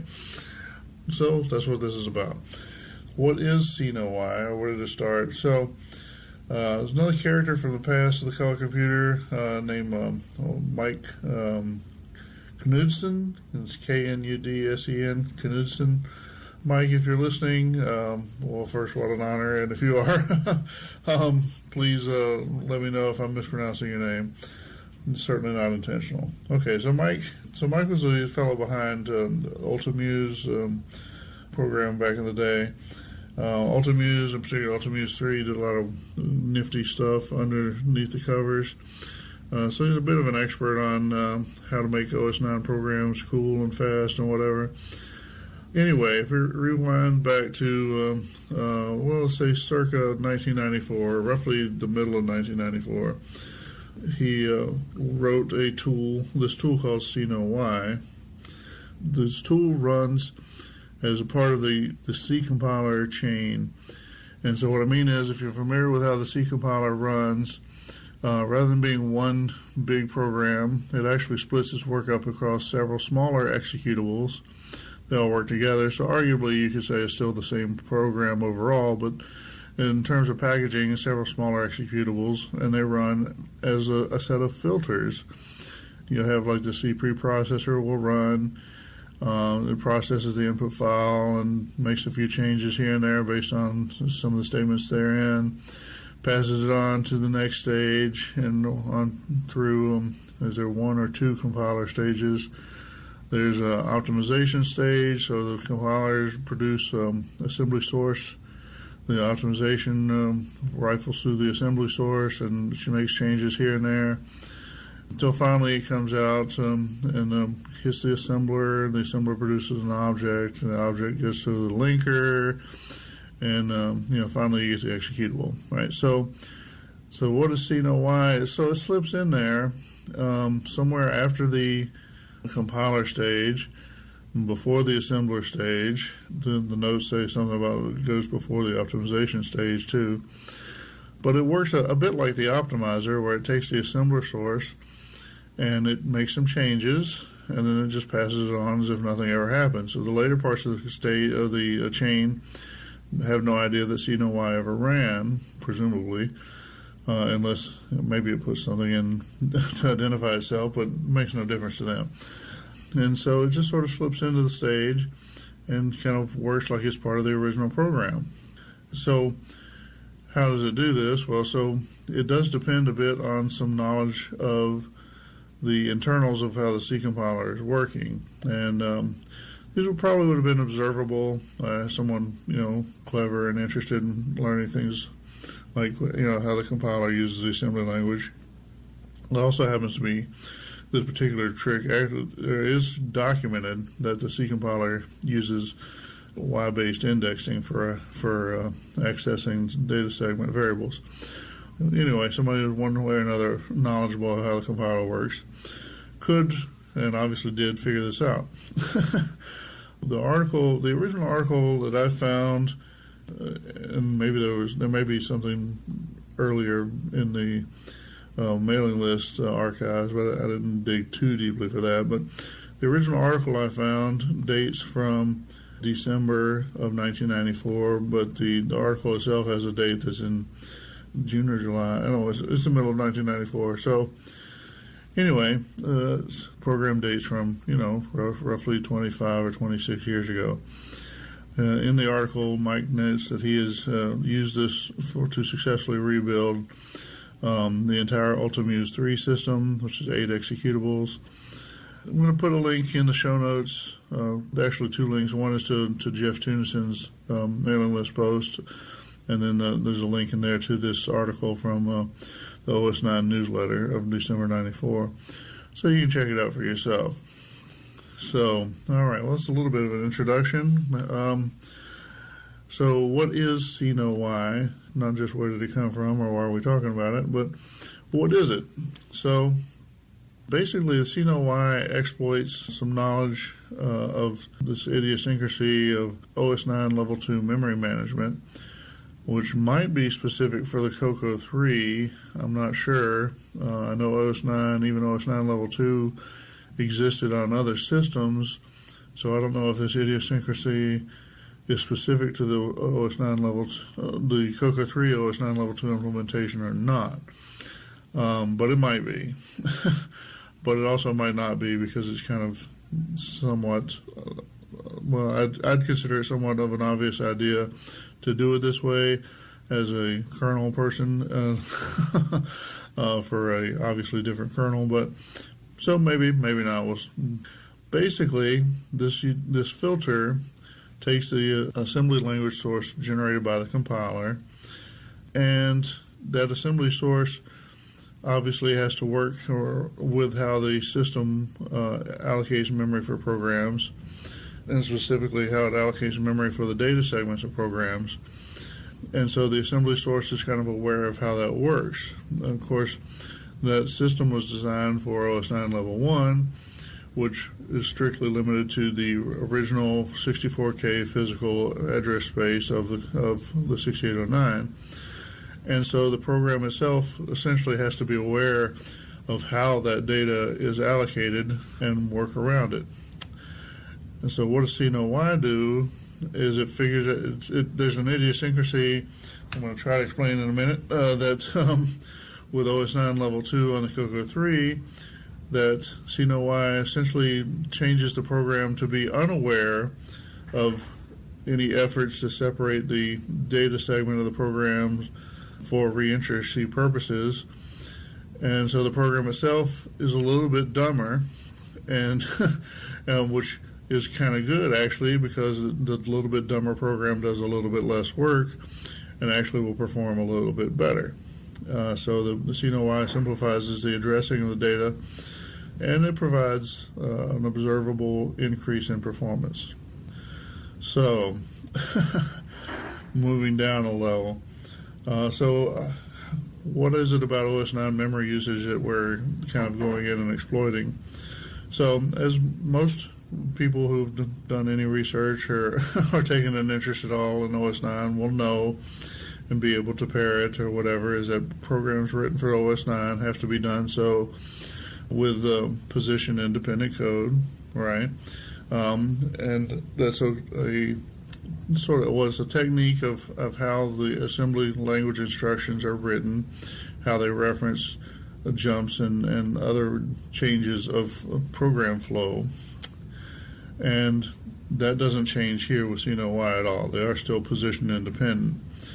But there's one more thing that usually gets left out. It's sort of related, but not necessarily the exact same thing. But the programs for OS 9 are both position independent and reentrant. And so what does reentrant mean? Well, essentially it means if you can have two instances of the same program running the exact same section of instructions, at the same time, but in fact they're not at the same time, but they're interleaved at the processor, which the operating system takes care of with the scheduler.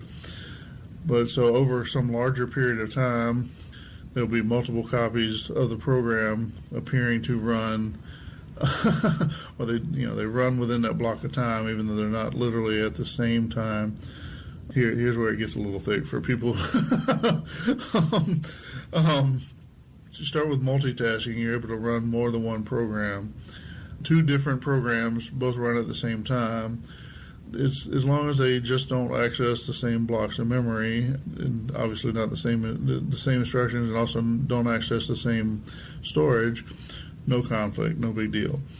But if you take and try to run two copies of the same program, well then by default, depending on how they're written, essentially, those two programs will be trying to access the exact same block of memory.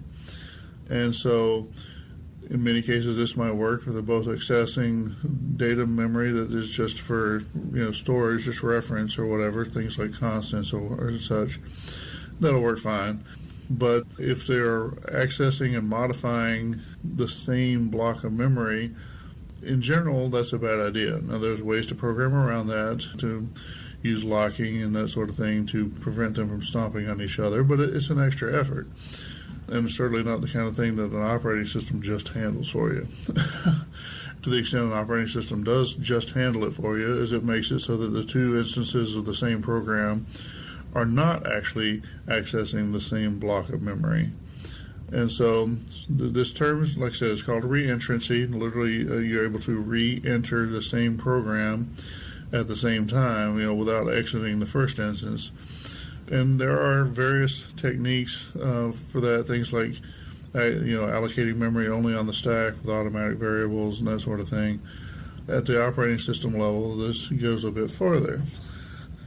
So I mentioned the position independence. So in the code section, you have addresses that are PC relative, PC being the program counter, so the register in the CPU that keeps track of where you're running in the program.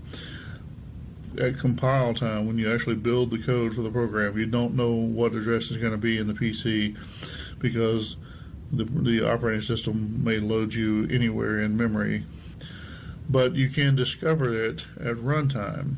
So obviously you can read the PC, or there are other ways to figure out what the program counter is, particularly on different processors that are not as friendly to position-independent coding as the 6809.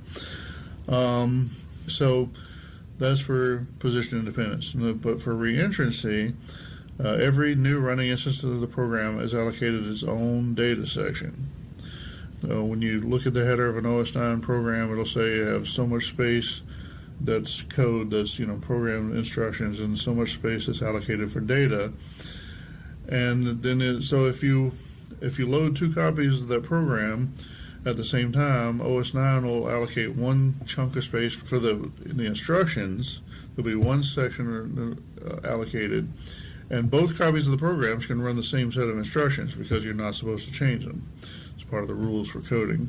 But if you load 2 copies of the same program, you'll still end up with 2 copies of the data section, because when the programs run, each one will want to be modifying its own data or potentially modifying its own data section.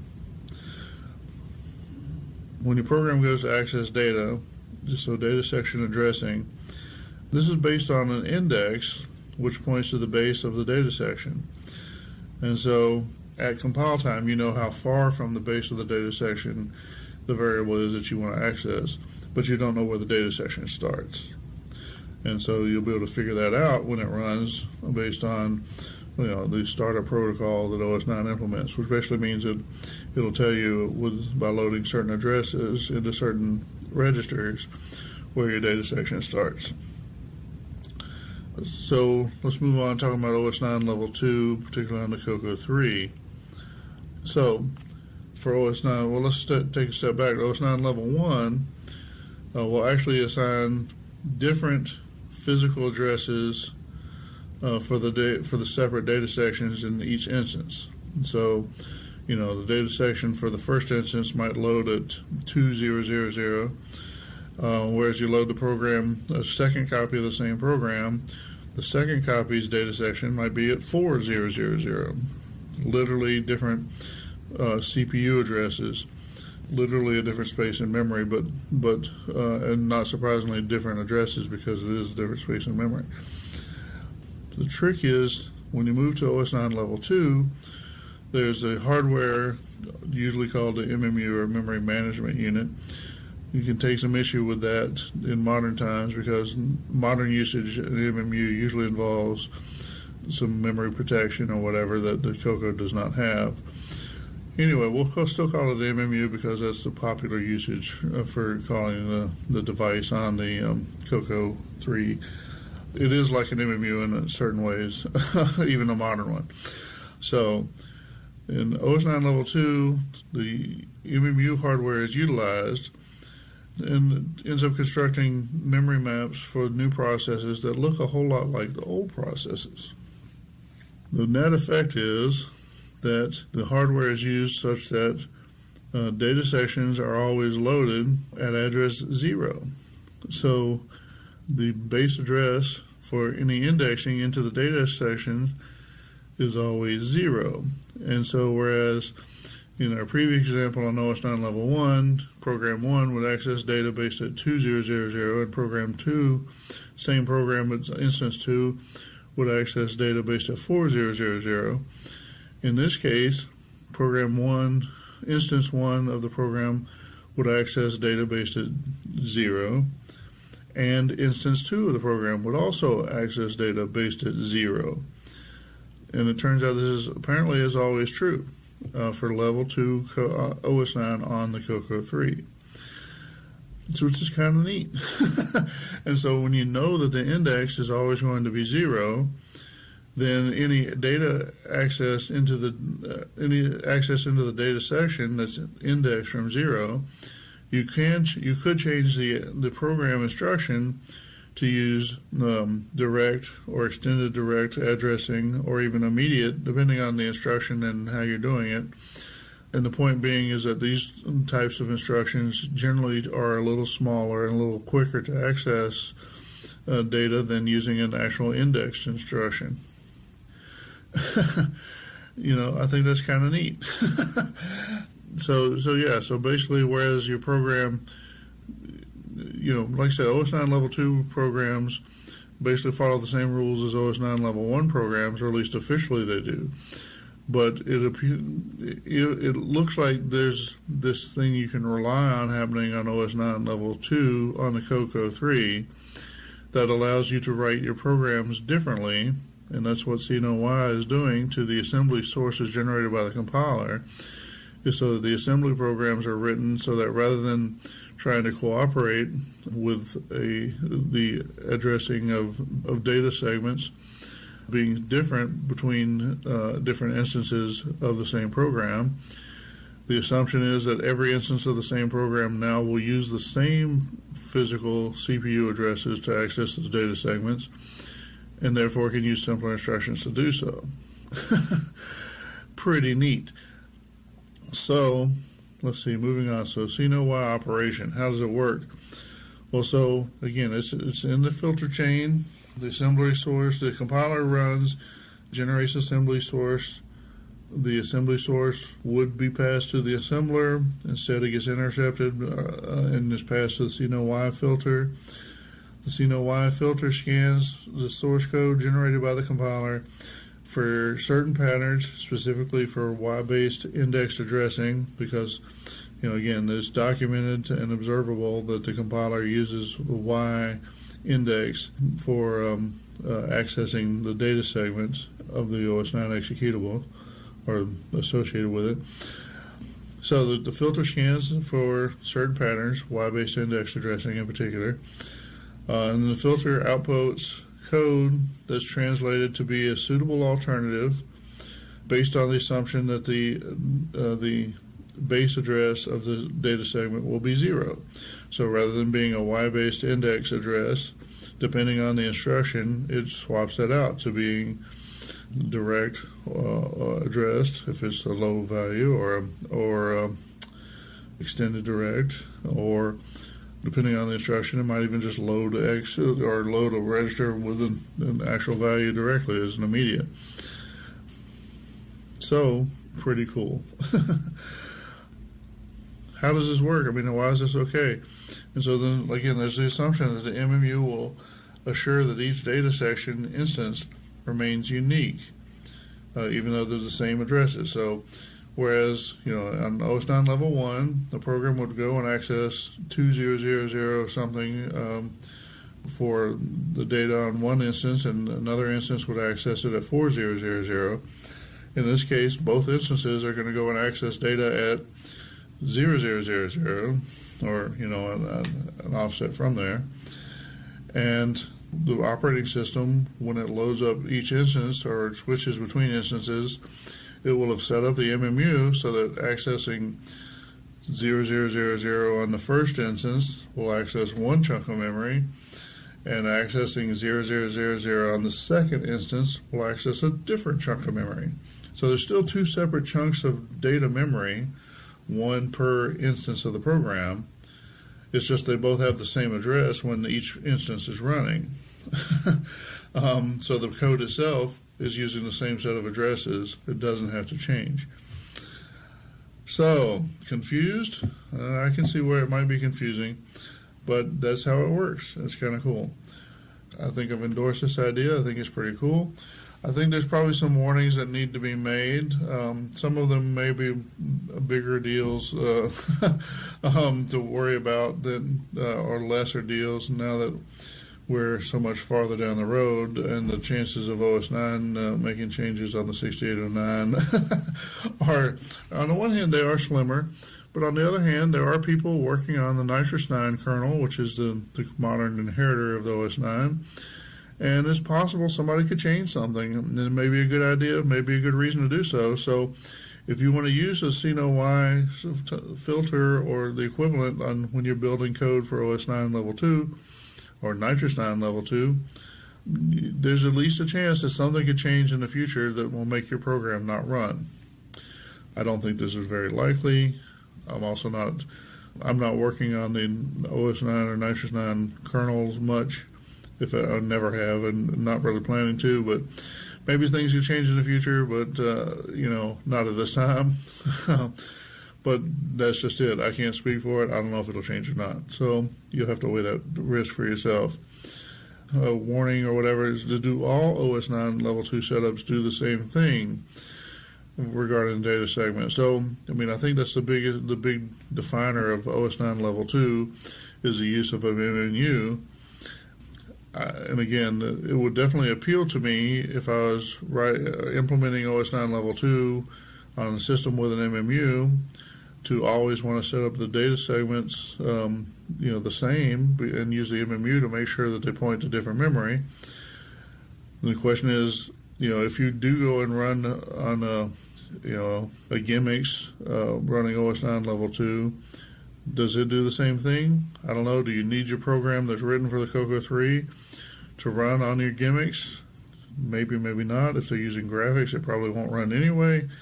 But I don't know. It's something to think about. So if that need applies to you, then you really should consider that. The one thing that occurs to me, from what I remember of the OS 9 executable headers, is I don't remember there being a marker to say that this OS 9 Level 2 versus OS 9 Level 1. So if there's a chance that your OS 9 Level 2 program could run on an OS 9 Level 1 system, if you build it with a CnoY, it's not going to work on OS 9 Level 1. Or if it does, it'll be beyond a miracle at one time, But so, again, this is a big deal. Probably not, but something to think about. The final warning I really have here is there are different conventions for different systems. For example, if somebody built a different compiler for OS 9 Level 2, a different runtime system for it, whatever, they might set it up so that the U register is used as the base for the data segments for all the compiled code rather than the Y. And that's perfectly fine. If they implement this kind of test, then they'll have to do their own CnoY version of it. But if you're somehow working as a third-party developer on the other compiler or using the other compiler, and then you suddenly throw in a CnoY style of build, and then your program crashes or doesn't work, that could be why. Now, again, this is something that would have probably been a bigger warning certainly 25 years ago when this first became in use, or 30 years ago, or whatever. It's something to think about. It's not hugely in the realm of possibility, but it could be there. So, as they say, your mileage may vary. Okay, so that gets us through to some conclusions. If I haven't expressed myself clearly enough, I think this is an ingenious hack.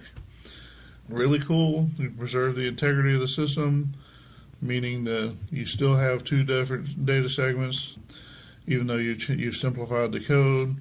It's really cool, makes the code run faster, takes advantage of something the operating system is doing on OS 9 Level 2, lets you perform a little better. I think it's a really cool idea. While using CnoY in the way it's implemented or whatever certainly is kind of tied to the C compiler, if you've written significant amounts of assembly code, or if you're writing a significantly sized assembly program for OS 9 Level 2, if you're making a lot of accesses into the data segment, and you're having to do so by setting up your own index register to point to the base of the data segment and then indexing off of it, then you could do your own version of the same idea, the CnoY, just in your assembler source. You could just switch away from using the indexed assembly instructions and assume that the index was going to be 0 anyway, and use the direct or extended direct or other instructions. It should work. If it works for the compiler, it ought to work for the assembler. If you do that, I'd love to hear about it. I'd love to hear what level of performance improvements you see from it. And of course, if there's something I'm missing, if I'm just really not seeing something, then please let me know. What did I miss? What caveat, what warning do you need to make this work? What huge disaster occurred from people using CnoY as provided by Mike Knudsen? I would definitely love to hear any of that.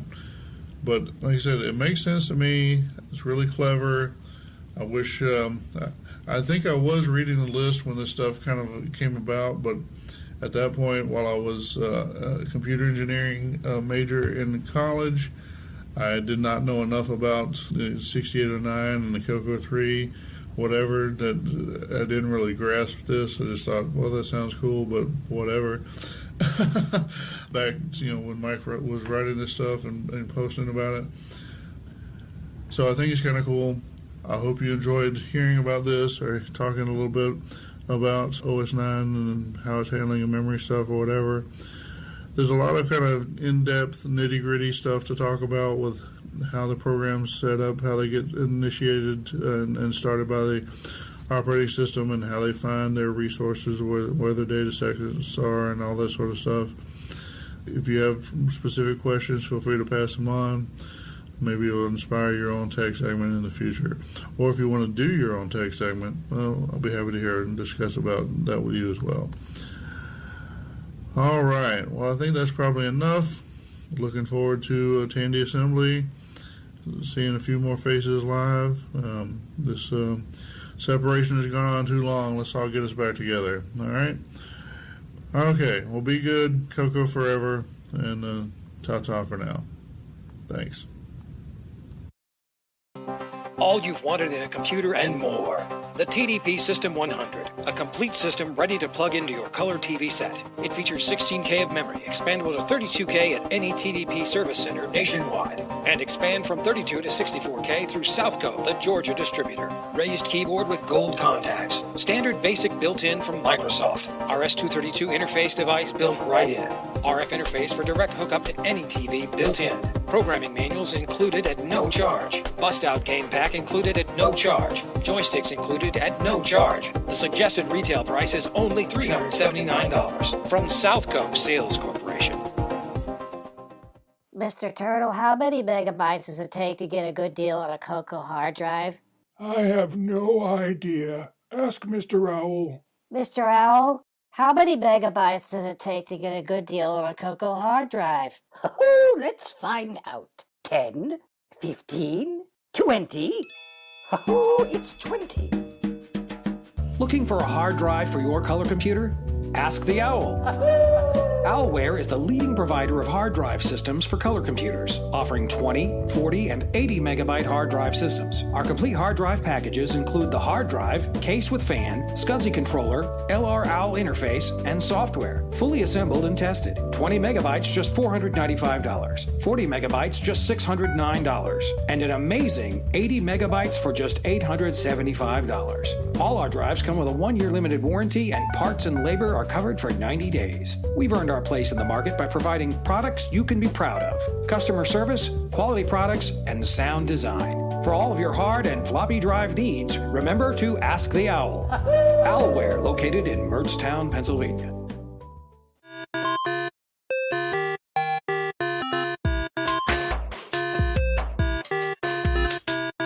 You're listening to the CoCo Crew Podcast.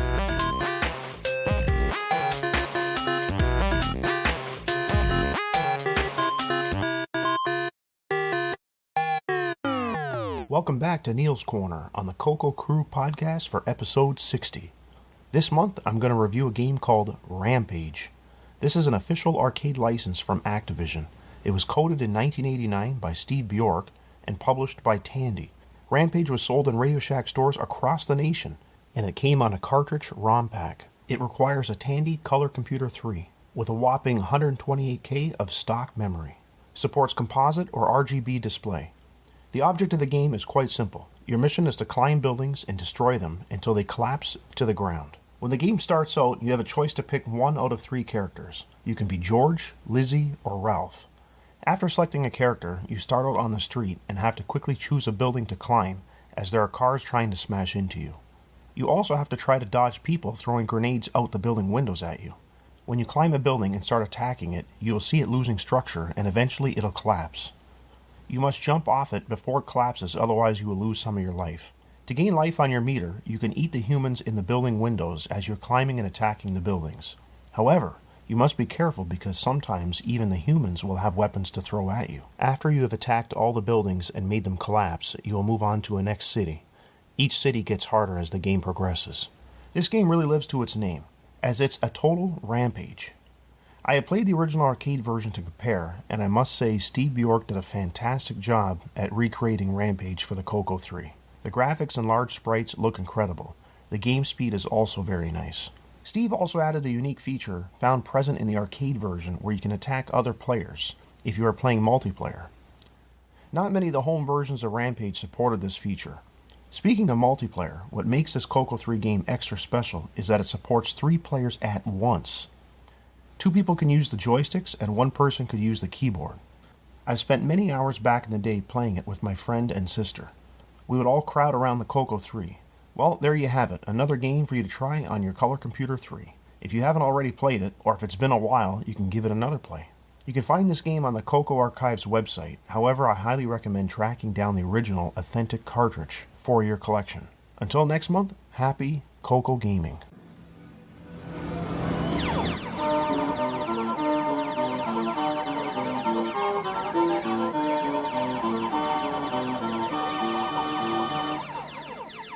Listening to the CoCo Crew Podcast.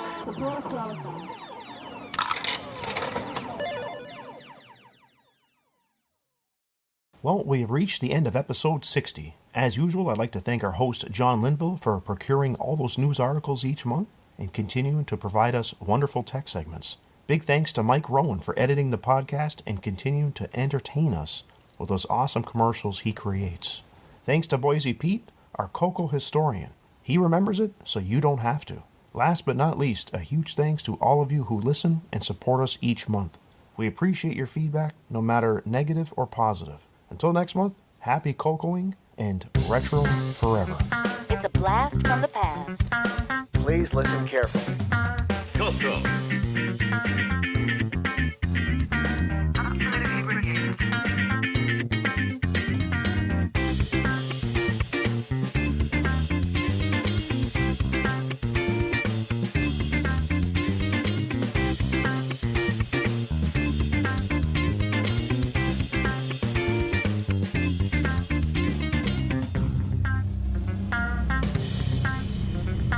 CoCo. CoCo. CoCo.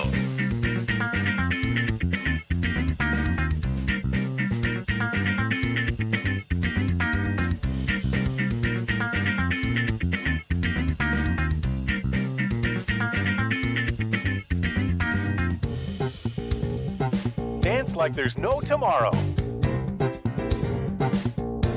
What is this crazy rock and roll music anyway? It's a blast from the past. Dance, dance, dance. Dance, dance, dance.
Welcome